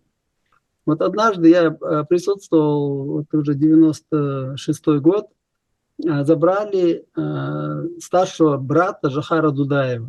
Вот он попал, его забрали в Моздок, там он, было видео, как он обращается к своему брату, там ты понимаешь, в какой я ситуации нахожусь и так далее. То есть, может быть, хуже, ну, все такое. Ну, понятно, человек взрослый, если Жахару Дудаеву тогда было уже под 50, то этому уже за 50, давно под 60 было. И наши ребята взяли 11 ОМОНовцев, один блокпост, налетели на блокпост, забрали всех ОМОНовцев, и потом этих ОМОНовцев мы потом поменяли на наших, привезли. Короче, я вот на своей машине, у меня тогда Land Rover был, такой джип такой. В этот джип мы погрузили 11 вот этих военнопленных русских и повезли в эту зону, где мы обменивались. Русские туда привезли брата Джохара Дудаева, и там человек 11 коллег, фактически покалеченных людей. Двое были на носилках, да, эти двое через 2 дня умерли. Вот такая история была. А так, это страшно. Это первое, в первую русско-чеченскую войну я был в Лефортове, обменяли потом на 2 офицеров, нас привезли, обменяли. И во вторую войну я уже попал в Ханкалу. Это уже известное место дислокации российских войск. Там вообще условия вообще не бесчеловечные. Да? Стоит вагончик, чабанский такой вагончик, 2 на 2 с одной стороны, такой, ну, на колесах за трактор цепляют, который возит. В этом вагоне нас содержали 11 человек. В одном отсеке, не в 2 отсеках, а вот именно на площади 4 квадратных метра. Да? 11 человек. Посередине стояли 2 козла, на них положена вот эта дверь, полотно дверное, положили туда, и один матрас такой земляного цвета лежит сверху. Здесь мы должны были там спать 11 человек на двери, вот просто представить себе, да? На некоторые места не хватало, ложились на полу, это был май месяц, днем невыносимая жара, там, да, солнце припекает, ночью холодно. Никаких там других приспособлений, одежды, что-то, подушки, там какой, ничего не было. Еду нам не давали, они абсолютно, да, давали воду, а потом в туалет не выводили никуда, мы должны были, ну, взрослые, у нас же это, как бы субординация очень сильная среди чеченцев. Вот я взрослый человек, я же не могу перед каким-то пацаненком в туалет ходить, да, это вообще у нас как бы считается. Но мы должны были вот по-легкому идти в эти бутылки из-под пепси-колы, там пустые бутылки. Потом кого-то выводили, они выносили эти бутылки. Потом для того, чтобы поучаствовать, да, в этих процессах, вот один вечер, я помню, привели повара, который там работал поваром, для того, чтобы побить чеченца, да, вот ему это важно было, он поедет домой, и дома расскажет, вот я чеченца там побил, все такое. Такие постоянные унижения, да, вот попытка унизить. Унижать может человек, который, ну, трус может, да, только унизить. Мелкое чмо, я за вас скажу, мелкое чмо. Абсолютно, да. Вот эти чмошники пытались нас унизить, хотя, ну, мы в таком стесненном положении, мы-то и не унижались перед ними, но бить они вас могли. Убивали там, не могли убить, а убивали. Вот примерно до меня там был один, сейчас его нет уже в живых, Нашхо такой парень был, командир небольшого отряда. Ему предлагали, его вывели, там был нальчинский рубок, по нему дали пистолет, да, а там сидел один парень, Руслан, журналист, и сказали, пойди вот этого застрели, ты можешь выйти на свободу. Просто стреляли в него, убей, там на него заведут дело, и будет он всю жизнь потом стучать, будет делать исполнять их неволю. То есть такие процессы. А до того, как я туда пришел, вернее, привели, как раз вот это у нас было Комсомольское, да, где большое побоище фактически окружили село Комсомольское, да, в 2001, кажется, 2000 году. И там около 700 человек наших бойцов погибло. Это самая большая утрата была за всю эту войну, за обе войны. Такого количества никогда погибших у нас не было. Вот там погибли эти люди, потом плененных оттуда привозили на Ханкалу. И вот эти ребята, которые эти процессы видели, рассказывали, как их пытали. Эти люди лежали, например, там разорванная нога, да, там половины ноги нету, кости торчат, вот подходит, ногами бьют по этой конечности, пытает. Такого рода там пытки они проводили, это просто даже вспоминать сейчас о том, что мне рассказывали об увиденном, уже и говорить нечего, да, просто до такого ужаса было. Но у нас же были еще вот эти, мы же там говорим сейчас геноцид, там были самые настоящие концентрационные лагеря в городе Грозном. ПАП-5, ПАП-1 назывались. ПАП – это автобусные парки, где раньше гаражи были большие, в этих гаражах создавали эти камеры, пыточные камеры, там столько людей они убили, это ужас. Это половина Грозного проходила через эти пытки, женщины, девушки, парни. Есть свидетельские показания этих людей тоже, как жестоко они относились к нашему народу. Жестоко именно относились, вот как к украинцам, именно по национальной признанности, из-за того, что мы чеченцы, по национальному признаку. Знаете, И такие действия называются вообще-то геноцидом, да? да.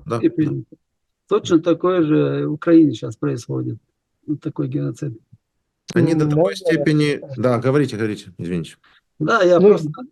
Ибрагим, ты хочешь сказать? Давай. Я хотел прокомментировать, потому что тут тема уходит, и получается как-то неудобно.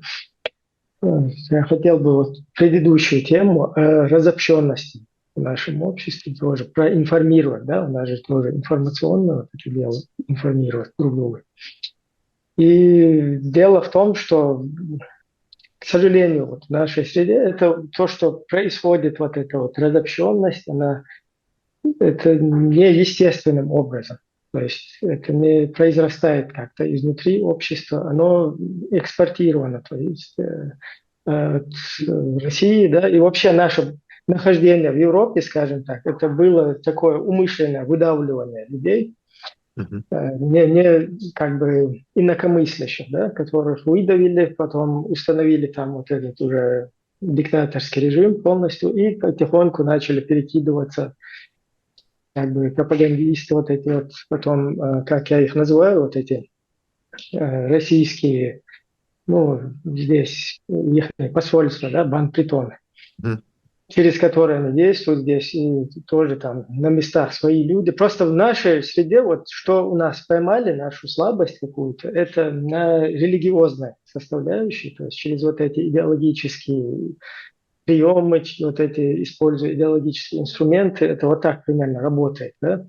И дело в том, что, можно сказать, все вот эти представляющие на чеченской политической арене там, чеченцев, да, люди, они все тем или иным образом, как бы фундамент у них вот на идеологиях как бы построен. Да? То есть эти люди, они занимаются политисламизмом. И вообще цель создания нашей партии, мы тоже там с некоторыми людьми работали, общались, как бы пытались совместно объединить наше общество здесь, находясь за рубежом. Ну, это не работало, потому что сзади стоит вот эта идеология, у которой полностью отсутствует наш интерес, то есть интерес нашего народа, какого-то сплочения нашего. То есть, это какая-то религия или что, или какое-то ответвление религиозное, что это, о чем? Ну, в целом их там много, да, сейчас появляются вот эти всякие ответвления и так далее, и тем или иным образом вот через них как бы противопоставляют людей вот этих друг другу и вообще полностью сбивают как бы нас с курса, да, вот освобождения своего государства там или общенационального интереса, на котором мы единственное то, на чем мы можем сплотиться и работать уже на общенациональную пользу там. И вот в связи с тем, что нету больше вот в нашей среде ничего такого, да, вот нам пришлось создать партию, как бы организовать, и мы вот ведем в основном просветительскую работу, пытаясь как бы затянуть наше общество Ну, это как бы для информации, да, мы все-таки, ну, я вообще-то надеюсь, что и в дальнейшем еще можно будет вот так вот общаться друг с другом, проводить такие беседы, они очень важны. Возвращаясь к вот этому, как бы, к русскому плену, да, вот, к теме. Я тоже вот узник, которого, ну, просто от уже невозможности вести сопротивление, то есть вот этого партизанского. На каждом шагу тебя могли Мгм. предать, короче.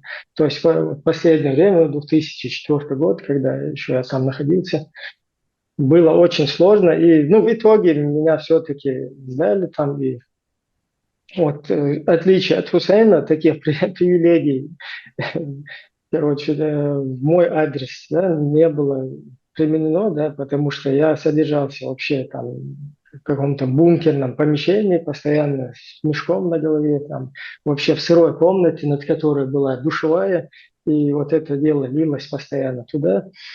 Там, как они морят голодом, я знаю, как они бьют токами, как избивают людей, да, там душат и так далее. И я слышал еще других людей, которые там тоже присутствовали в этих местах. То есть, ну, То есть их крики, как их пытали, крики, они до тебя доносились постоянно. да, да, да, там параллельно были люди тоже. Ну, и я И все-таки понимаю, что это был не какой-то официальный плен ни в первом, ни во втором случае, это просто какие-то помещения, которые они, грубо говоря, оборудовали под содержание пленных. То есть это не официальные места лишения свободы.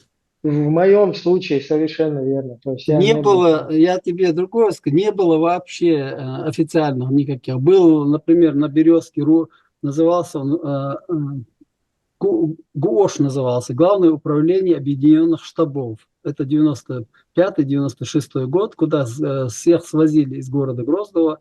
Кстати говоря, мне тоже, вот, когда нас на Старопромысловском районе города Грозного взяли, да, нас туда привели, в этот ГУОШ. Вот я так, как помещение, меня отделили, потому что я как бы адъютант Масхадова, а до этого месяц назад у нас переговоры были. Я был членом комиссии по сдаче оружия от населения, вот такая бурда там была. Я в этих кандидатурах, у них сидел, они меня лично знали, общались мы все время, вот пока мы вели переговоры. Потом, после покушения на генерала Романова, началась вторая фаза Первой русско-чеченской войны. И вот в этот период как раз вот я попал туда. Меня отделили там, а остальные там в таких вообще условиях, которые я даже отделенный, отдельно сидел, да, вот сантиметров 10 моча, да, внизу везде. И стоят такие ящики из помидоров, перевернутые вверх ногами. И вот как птичка на этом ящике просидел до утра. Да, спать нельзя, упадешь прям в мочу. То есть другие еще в худшем положении, где мой брат сидел, там еще хуже положение было. Этих людей пытали, да, и я, насколько я слышал, я видеть не видел, правда, но слышал и могу вот свидетельствовать из другой ситуации, что в этом была там яма с этой негашенной известью, да, куда скидывали трупы, и потом эта известь разъедала эти кости, потом там куда-то их прятали, дробили, все такое.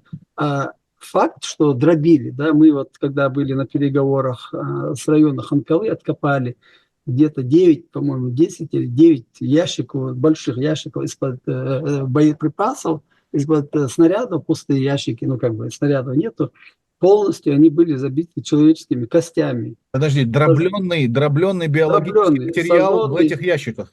Да, да, да, об этом писали, фотографии были, это тот период, писали. Наш генеральный прокурор Ваха Муртазалиев вел расследование, там, в 95-й год это.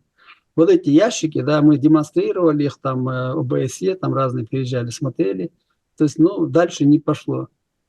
Такие методы они против нас использовали, это точно. Используют Чему они я был все свидетелем. максимально нечеловеческие методы, и из того, что вы вот сейчас вот рассказали, я могу буквально в качестве одной ремарки, из того, что я слышал от Алексея Анули, это один из наших бойцов, который вернулся из плена, вот вы говорите про эти банки, там помидоры и мочу, да, а сегодня это официальный российский плен, это официальная российская тюрьма, в которой в камере вот так вот фекалии находятся да, и люди должны в этих фекалиях стоять все время. А садиться им не разрешают. И, соответственно, ноги начинают расслаиваться. Вот была одна пятка, стало 3 пятки, понимаете? Вот так вот это вот происходит. И бьют их по 5 раз в день. Да, но бьют это. И спать им не дают. И ночью, когда их вот... Знаете, какие там методы? Вот они их... Вот на, ложись, поспи. И как только человек начинает засыпать, организм начинает расслабляться, они его тут же поднимают, начинают бить и заставляют делать это упражнение, известное как бабочка, если вы знаете. Мне Ну это вот, то есть прыгаем. Тебе делали такое же, Ибрагим? Так же с тобой, да, поступали? Я имею в виду вот это вот такое давление, да, через каждые 3-5 часов, вот такие промежутки времени, да, тебя постоянно навещали, выводили, без ничего, никаких допросов, ничего, просто чтобы ты как бы уже ослаб, да? Да, просто постоянное давление для того, чтобы человек психологически вымотался психологически. Владимир, а откуда такая жестокость? Массовая. Ладно, 1-2 монстра, там какой-то социопат, еще что-то попался. Это бывает у людей в мирное время. А вот массово, откуда такая жестокость на вот прям на таком, на производственном уровне, если хотите? Ну, понимаете, им же показывают по телевизору фильмы о том, что они как бы какие-то хорошие и добрые, а все вокруг против них. Я иной раз пленным задаю вопрос: сколько раз Россия помогла Америке? Не знают, сколько раз Россия помогла. А сколько раз Америка помогла России? Тоже не знают. И я им начинаю показывать еще с Александровских времен, как флот ходил, когда был голод, еще с имперских времен в России. Америка раз им помогала. Там 5 или 6 точных примеров, когда Америка возила просто гуманитарную помощь в Россию. И как только они немножко окрепли, они сразу начали говорить, что Америка их ненавидит, хочет убить и захватить. У меня вопрос: почему их тогда Америка не захватила? Мы это прекрасно видим, мы это все прекрасно видели и чувствовали, и знаем, и это никак не изменится. Вот что важно понимать. Изменится только в том случае, я вот, хочу сказать, изменится, да, если мы не будем играться с новыми русскими. Там хорошая Россия, новая Россия без Путина, Навальный, какие-то провальные, Ходорковские. Это все, да, обман, это все имперцы, которые хотят прийти к власти. Россию можно вылечить только в том случае, если русскому народу, о котором я говорю, да, который на территории Российской Федерации не имеет своей республики национальной, да, мы все дружно создадим для нее Русскую республику. Русскую народную республику. Вот теперь вы русские, вот там и живите. Отвечайте за свои дела, живите там, размножайтесь, развивайтесь, это ваше дело. Только в таком случае, да, возможен порядок в мире. Иначе эта русская империя будет использовать другие завоеванные народы, в том числе и украинцев, если им удастся какие-то территории отцепить. Эти украинцы пойдут в эту армию, другие пойдут в эту армию, балтийские пойдут в эту армию, в случае, имею в виду худшего исхода. Здесь я хочу успокоить всех немножко. Вот то, что россияне сейчас вот это вот захватывают, им там рассказывают, да, в основном это бабушки и дедушки там. Все нормальные люди оттуда успели выехать. А те, которые были захвачены, временно оккупированы с 2014 года, там, где остались молодые люди, да, вот этих всех молодых людей в первую очередь вооружили и отправили одних украинцев воевать с другими украинцами. Так что все те, которые там думают, что если их захватят россияне, то они как-то пропетляют, нет, они никуда не пропетляют. Они пойдут в составе этой армии убивать других людей. Вот и все. Рано или поздно. Если не они, то их дети. По Чеченской республике, вот в том, что вы говорите, заканчивается оккупация. Вот. Та же история с чеченцами, да, они подневольные. Что? Там я больше чем уверен, что подавляющее большинство, ну, как минимум, ну хорошо, если не с чувством какого-то объективного, полного чувства сострадания, но как минимум нейтральных, там, как угодно, да, что, в принципе, украинцев устроило. Пожалуйста, нейтрально, просто не лезьте к нам, да, вот в этой ситуации. Абсолютно. Да, тут никто из них не хочет идти воевать, это он точно понимает, что это не его война, он от своей еще не отошел. Я это прекрасно понимаю. Да, я это прекрасно понимаю. Поэтому, я вообще, я вам так скажу, что точно. Это вопросы вот опять-таки по интервью, то есть я не концентрируюсь тут, чеченцы там, не чеченцы, кто угодно. Я вообще никогда не проявляю никакой агрессии. То есть я всегда стараюсь дать, наоборот, человеку поговорить. То есть, чтобы он мне вот рассказал, чтобы этот разговор воспринимался и им, и всеми остальными как разговор. Понимаете, в чем дело? Агрессия, она неизбежна только в том случае, если человек, если твой собеседник или собеседник по телефону начинает проявлять агрессию. Да? Вот его брат пришел в Украину, уже воюет, уже здесь с автоматом уже в плен попал, а он мне все еще по телефону продолжает рассказывать, что это мы, украинцы, в чем-то там виноваты. И агрессивно рассказывает. И тут я начинаю тоже агрессировать. Это неизбежно. Но так, чтобы я кого-то обвинял хоть раз за то, что он какой-то национальности, найдите мне такой момент, понимаете? Вот его нет, этого момента. И что касается, это же глупому понятно, да, что далеко не все люди, которые идут сюда воевать, да, хотят этого. Но я имею в виду, что вот это вот отношение эксклюзивности, понимаете, никто не требует, да, и мы, украинцы в том числе, не требуем, чтобы наших вот предателей или тех, которых насильно делают предателями, называли там аксеновцы или пушилинцы. Вот о чем я говорю, понимаете? Да. Вот это вот, знаете, такая выборочность такая, да, по отношению к себе. Вот вы нас называете вот так вот, а вот этих вот наших предателей называете вот так. Да, я понял. Это несерьезно, на самом деле. Вот. Очень похоже есть хорошие, на есть плохие. Да, очень есть похоже нормальные. на такую глупую попытку избежать ответственности, да. Вот как-то я и пытаюсь максимально мягко даже сейчас это донести, чтобы они просто послушали, проанализировали это, да, и задались какими-то соответствующими вопросами. И все-таки есть очень неприятные, максимально неприятные видео с участием вот тех самых чеченцев, да, которые воюют сегодня на стороне России, где зачем-то раздели догола украинского военного, который попал в плен, поставили его к стене, и вот он кричит что-то на чеченском, полурусском, и обстреливает его слева, справа, этого голого раздетого человека, запугивая, и что-то там ему кричит, и рассказывает ему, что он нацист. Значит, смотрите просто эту ситуацию. Чеченец под прессингом или добровольно, русских, или под прессингом, или добровольно, приходит к нам в Украину, у нас в Украине, берет нашего человека, который защищал нашу землю. Да, они его раздевают догола, они начинают над ним издеваться. Я еще представляю, что они еще там с ним делают. А потом начинают стрелять влево-вправо, да, запухивать человек. Я понимаю, если бы это был вообще абсолютно бесстрашный человек, он бы сказал, стреляй ты. Дальше по тексту, да. Мне вообще все равно. Но не все люди бесстрашные. То он боится, да. И тот пытается таким образом унизить вот нашего человека. И еще раз говорю, навряд ли мы будем думать, какие слова в пользу таких людей подбирать. Да, я понимаю. Да. Вы видели, наверное, это видео? Если вы не Я видели... не видел, но теперь Нет, посмотрю. не видел, я тоже не видел. Я посмотрю теперь, не видел. Это ужасно, конечно. Да, это ужасно. Дело в том, что мы их особо не публикуем, и россияне их особо не И публикуют. это еще одна вот в копилку и порчи имиджа, и как потом да, но это есть с этим же, бороться, это же... потом я просто даже не представляю. А никак. Сколько Вы, еще раз работы вам говорю, предстоит. вам не нужно будет ни с чем бороться. Вы слишком, на мой взгляд, вы слишком сильно этот вопрос вот как бы гипертрофируете. То есть вот смотрите. А мы живем в этой парадигме годами, Владимир, мы на себе с детства на этой шкуре носим вот это все, что на нас навесили. Послушайте, Поэтому... я был в Страсбурге. Я не знаю, в каком вы городе находитесь, не спрашиваю вас, может, вы не хотите об этом говорить. Ну, вообще, я в Вене. У меня без проблем Карлсруэ, Германия, вообще ноль проблем вообще. Вот. Причем я говорю в Страсбурге, потому что в Страсбурге тоже большое количество как раз вот чеченцев, которые живут в Европе, и разных, и я с ними общался, вот, и вы знаете, я что-то вот не заметил, чтобы они что-то там на себе носили. Это европейцы. Да. Да, это этнически, так же, как и вы, этнические выходцы из Чечни.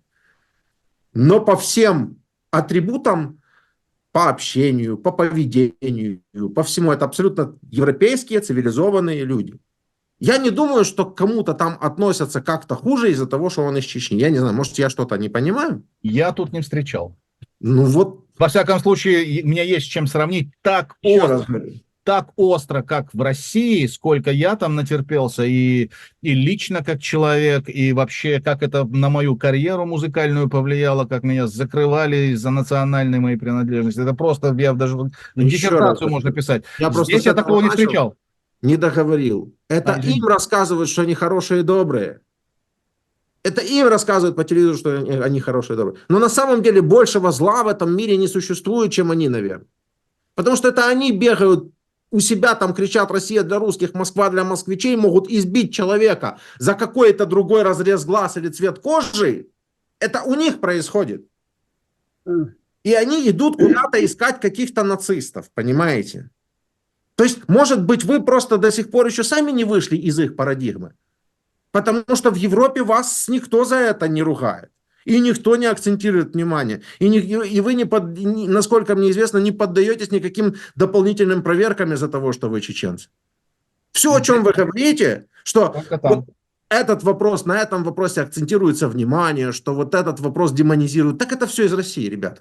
Идет. Да, мы это Это говорим. все там идет. Да, но Это если бы там мы идет. были, если бы мы были людьми вот в частном порядке, то тогда да, окей. Но мы-то все-таки представляем Чеченскую демократическую партию с Прекрасно. взглядом на свою территорию оккупированную. Мы не можем этого не озвучивать и не можем об Нет, этом это говорить. я понимаю, что вы это не можете не озвучить. Я это приветствую, что вы озвучиваете. Я больше того скажу, я и другим готов, и спасибо за беседу, и другим готов предоставить вот площадку, даже свою, для того, чтобы они озвучивали, может быть, находили какие-то компромиссы, потому что, еще раз, вот вы говорили совет дать, да, я не могу дать совет, но я могу точно знать, я могу точно сказать, что я, вот во что я верю.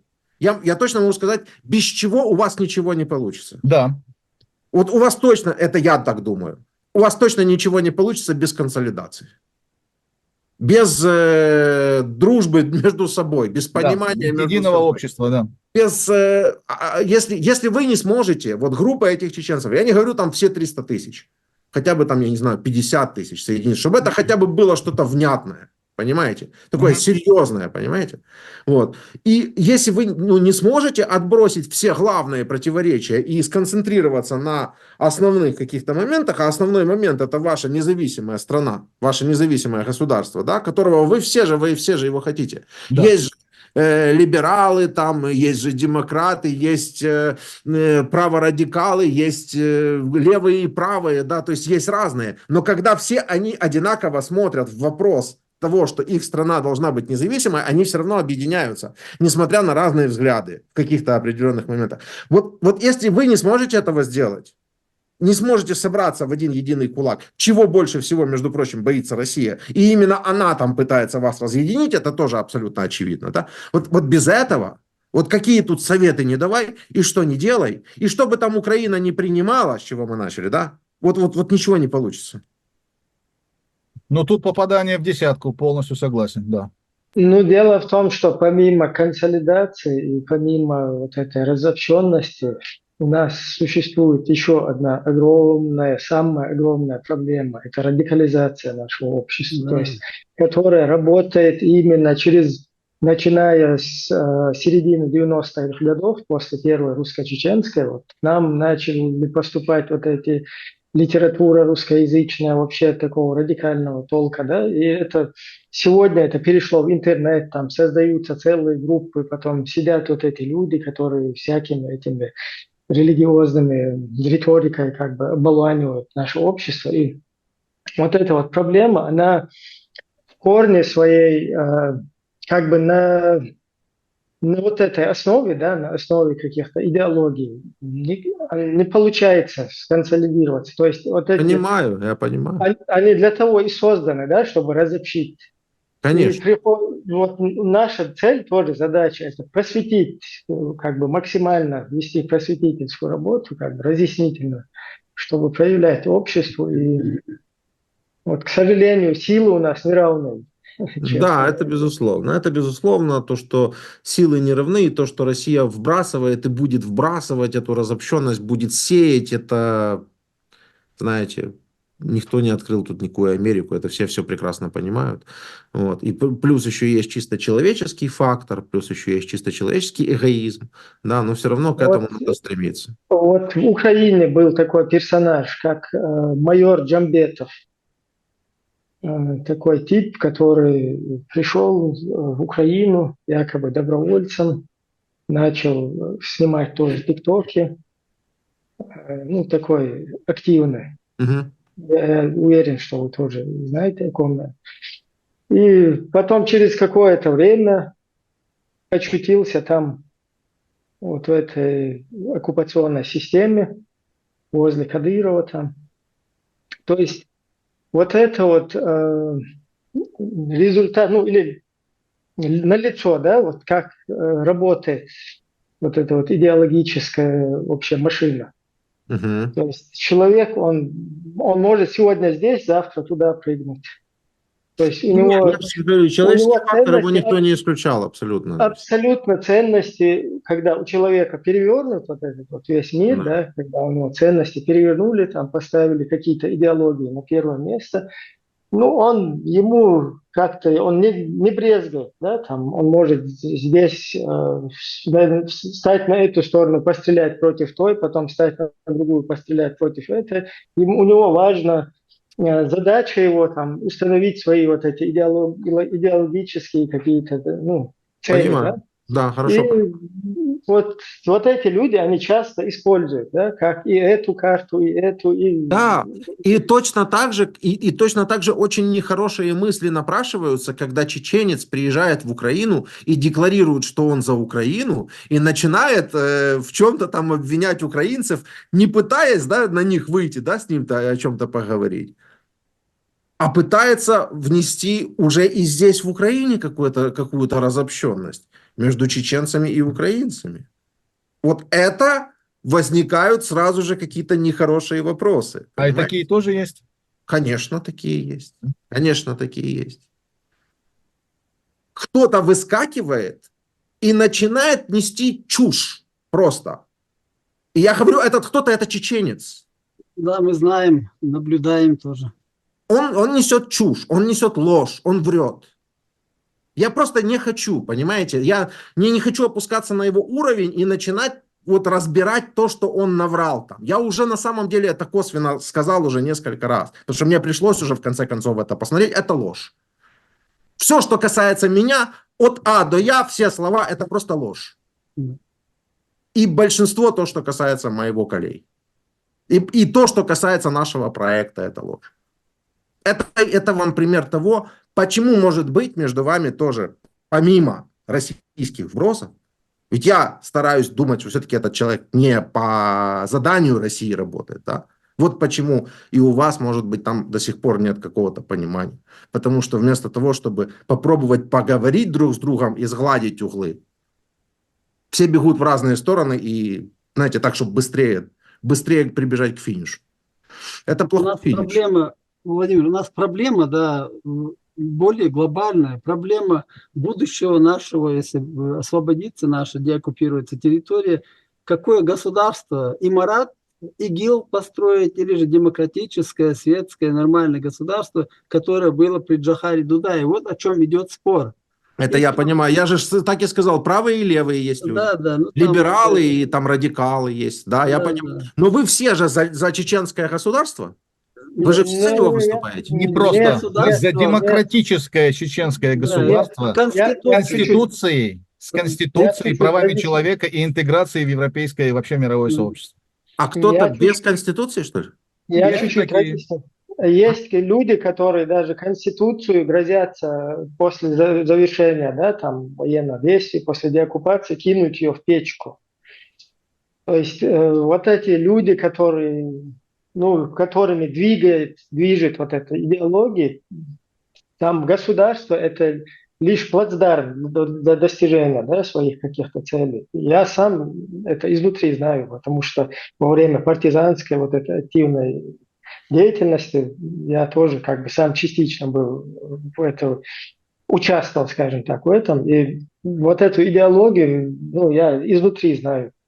То есть там не ставятся какие-то цели, что конечная цель – это государство, там будущее, процветание какое-то. Там цель стоит более глобальная, то есть установление идеологии там во всем мире и так далее. К сожалению, вот из многих наших каких-то, я не знаю, соратников и так далее тоже сделали вот такой вот Вот сыграли вот такой злой шуткой, скажем так. Да? И Интересный вопрос. А что вы скажете по вопросу преемственности?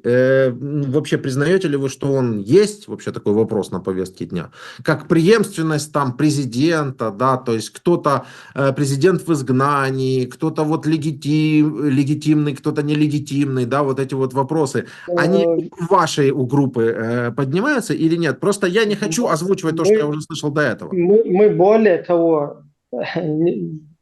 того, я скажу, вот Хусейн был одним из тех, кто на этих позициях стоял, наоборот, популяризировал это дело. Я являлся представителем, например, здесь, в Австрии, который поддерживал вот эту некую легитимную цепочку. Но вот эта легитимная цепочка, когда она вне Конституции, вне закона, а за ней стоят идеологии, то там никакой какой-нибудь легитимности вообще речи нет. То есть вот такая ситуация, к сожалению. Поэтому вот нам По пришлось... вашему мнению, кто президент Чечни все-таки в изгнании? Нету его, Если по такое моему есть. личному мнению, его сейчас нет. Нет, Смотрите, по Конституции Чеченской Республики Ичкерия президентом является избранный человек. Или вице-президент исполняет обязанности. Премьер-министр у нас избирается на пару, ну как бы в одном лице президент и премьер-министр, это в одном лице. Это ошибка, но оно так было. И поэтому после гибели президента, да, мы не можем назначить другого президента, потому что его надо избирать. И другого варианта, к сожалению, у нас нет. Поэтому Не, ну это логично. Это логично. такая вот, его заместить президента никто не может. То Нет, есть ну, кто угодно может сейчас транслировать вот эту повестку: я президент, я в изгнании, я еще... По факту, абсолютно точно должны быть проведены максимально прозрачные, максимально честные выборы, где народ выберет кандидата. Более того, они не должны быть спонтанны. До этого хотя бы полгода буферного времени, где кандидаты смогут представить свои программы экономические, политические, геополитические, чтобы народ смог с ними ознакомиться и понять, кто ему больше подходит путем большинства. Более того, народу за это время нужно успеть дать те механизмы, когда народ вправе ошибиться, эту ошибку сделал. Даже в цивилизованных странах допускают ошибки при выборе, слишком сладко говорил, а по факту оказался плохим президентом. Вот у народа должны быть механизмы обязательно для того, чтобы или квотум недоверия, или вот... импичмент, да, понятно. Да, совершенно верно. На законном уровне народ имеет право ошибиться, но ошибившись, он не должен нести то, что сейчас терпит Россия, ошибившись выбором Путина. И вот что, посмотрите, происходит. У нашего народа должны быть механизмы для того, чтобы эту ошибку быстро исправить, быстро ее минимизировать, провести новые выборы. Вот я это вижу абсолютно так. Я считаю это демократией. А что касается религии, мы никак вообще не против нее. У нас в Конституции есть шикарный пункт. Звучит он просто и максимально прозрачно. Это выглядит так. Гражданин Чеченской Республики Ичкерия имеет право исповедовать любую религию или не исповедовать никакой. Все. Точка. И религия не должна быть политическим механизмом и управлением государством. Политика одна история, религия... Светское государство. Абсолютно точно. Светское. Да. Так каждый может выбирать себе религию. Именно так.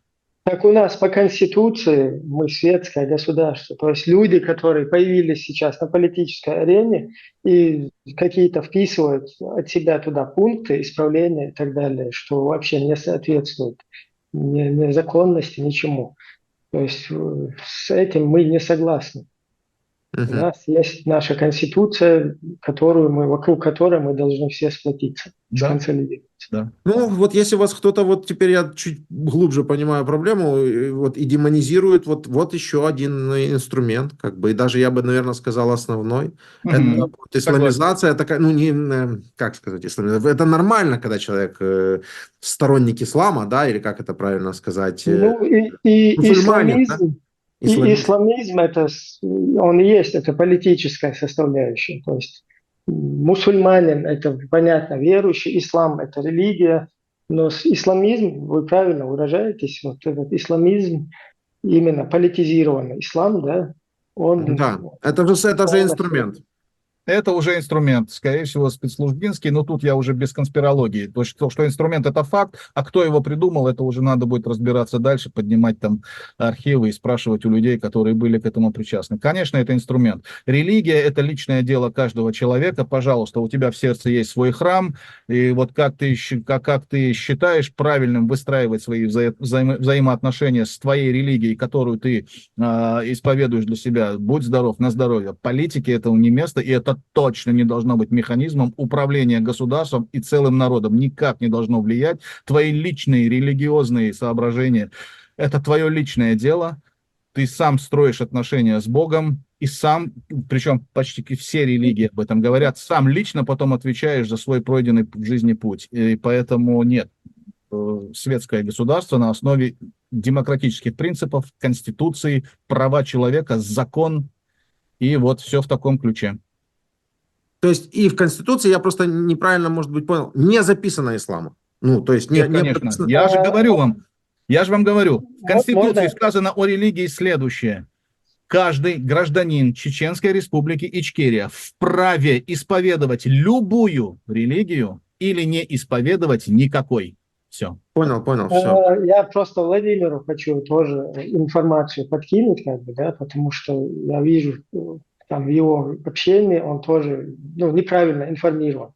Насчет статьи 4 Конституции Чеченской Республики, она была подтасована. То есть там Я об этом вообще не информирован. Да, Я неплохо, там я вообще не информирован об этом. существует подлог, когда часть людей совершила такую акцию самодеятельности, да, это еще в 96-97 году, прямо после войны, до выборов еще парламента, до выборов президента, то есть часть лиц, включая там бывшего депутата, бывших депутатов, которые, занимаясь самодеятельностью, как бы убрали два пункта вообще это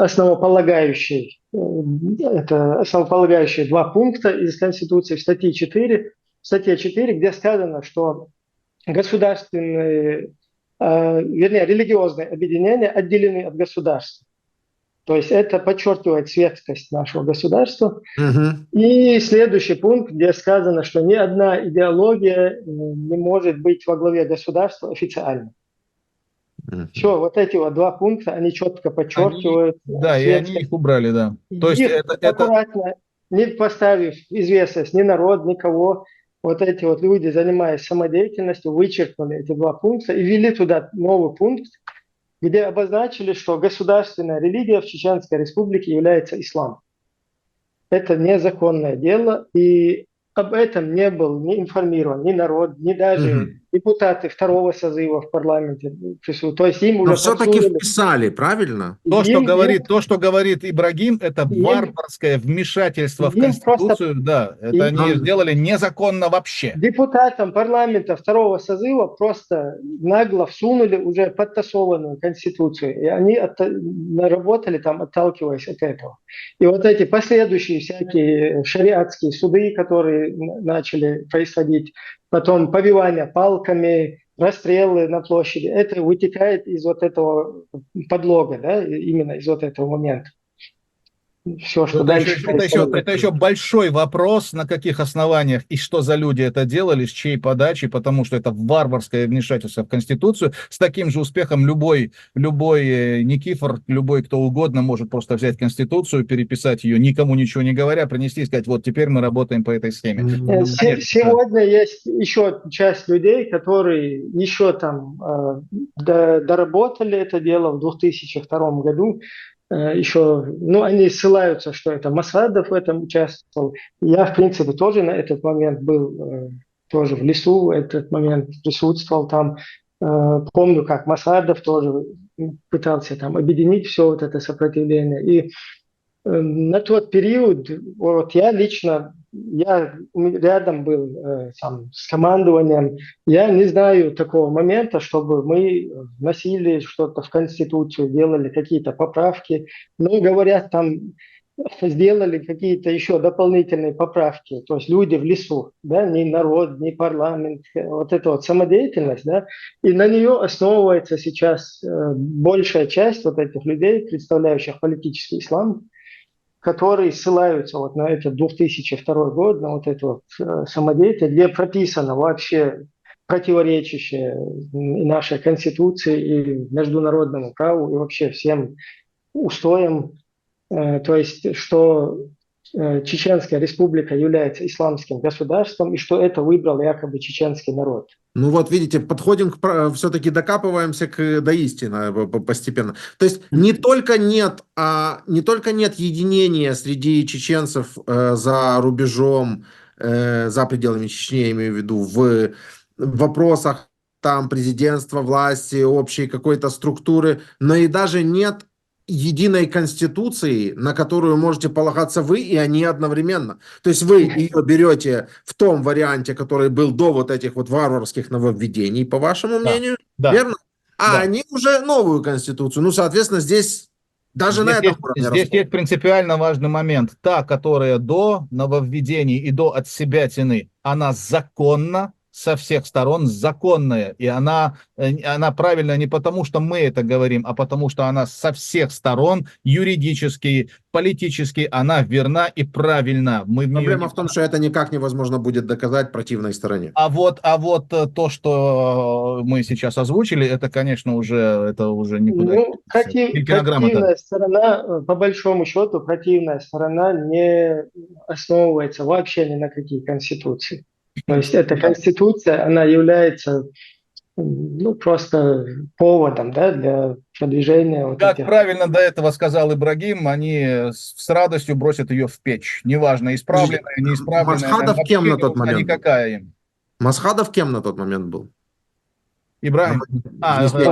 Больше к тебе вопрос. Кем был на тот момент? В какой именно момент? Вот когда вносили эти правки? Масхадов был президентом законно избранный. Он не может вносить никакие поправки. Президент не имеет права вносить никаких поправок в Конституцию. Этим занимается исключительно парламент, и не в военное время. То есть в 99 году парламентом был принят закон о введении военного положения, о военном положении. Президент Масхадов своим указом ввел в 99 году, в декабре примерно, военное положение на всей территории Чеченской Республики, которое предписывает, да, приостановку некоторых пунктов действий Конституции. То есть эта Конституция переходит на военное русло, и потом по окончании войны все законы и законодательные акты, принятые во время войны, после войны теряют юридическую силу. Все, здесь никаких поправок нет. Масхадов имел право, конечно, для того, чтобы объединить людей, послать на войну, каким-то образом организовать сопротивление, какие-то манипуляции делать. Но ограничения, да, определенные. Да? Сейчас нету Масхадова и нету у нас открытого сопротивления в горах. То есть сегодня говорить то, что делал Масхадов тогда, сидя в Европе, да, вообще смешно. Надо идти тогда взять то, что он сделал, Масхаду, эту поправки в Конституцию, пойти в горы или там в лес или в города республики, и там сидеть, и там говорить, вот это Конституция, я воюю за Родину, а не сидеть из Европы это делать, пугая европейцев тем, что мы строим второй ИГИЛ номер 2 или делаем то, что было в Сирии. Да, вот если такой риторикой мы будем пользоваться, ни одно государство действительно даже в нашу сторону не посмотрит. Я же не говорю о помощи какой-то. Мы должны говорить дипломатическим языком. Мы должны показать миру, что мы не опасны для этого мира. Показать, что мы строим государство и что это самое... Я вам не устану повторять, что этот мир и не считает вас опасным. Ну, да. Если вы не представляетесь, как какие-то радикальное религиозное какое-либо течение, да, не выглядите странно, да, то никто вас не представляет. Выглядим, в том-то и дело, что выглядим. Да, а вы не выглядите странно, я вам скажу. Дело в том, что в Европе тоже специальные службы, они тоже в известности о деятельности людей, связанных с политисламом. То есть это огромная сеть, она не останавливается на чеченцах. И я это высказываю, это чисто мое мнение, я его вообще-то называю русский международный исламский терроризм своим именем, как я его считаю. Потому что в чеченскую среду он приходит через русскоязычную литературу, которую выпускают в Москве, Санкт-Петербурге, Казани и прочих городах. Да. И вот эта вот международная общественность, да, которая знает цели каких-то политисламистов, они считают, то есть у нас в нашем обществе, в нашей среде они не видят вменяемую сторону. То есть людей, которые с позиции демократии, с позиции права, с позиции государства как бы выносят на повестку дня там, проблему и вопрос вообще чеченского народа. Это проблема малой численности, еще раз. То есть, серьезно, поймите, ни одно европейское государство, да, как государство, не будет серьезно относиться к какому-то, как сказать, какой-то группе, малочисленной группе людей, которая заявляет свои права на государственность, на желание там как-то представлять государство. Вряд ли это случится. Да, мы это понимаем. То есть я поэтому и говорю, что тем людям, которые сегодня заботятся о том, чтобы украинцу объяснить там какие-то вещи, которые, по их мнению, правильные, о чем можно бесконечно спорить, не обращаясь к самому украинцу, им бы важно было бы лучше подумать о своих согражданах, да, или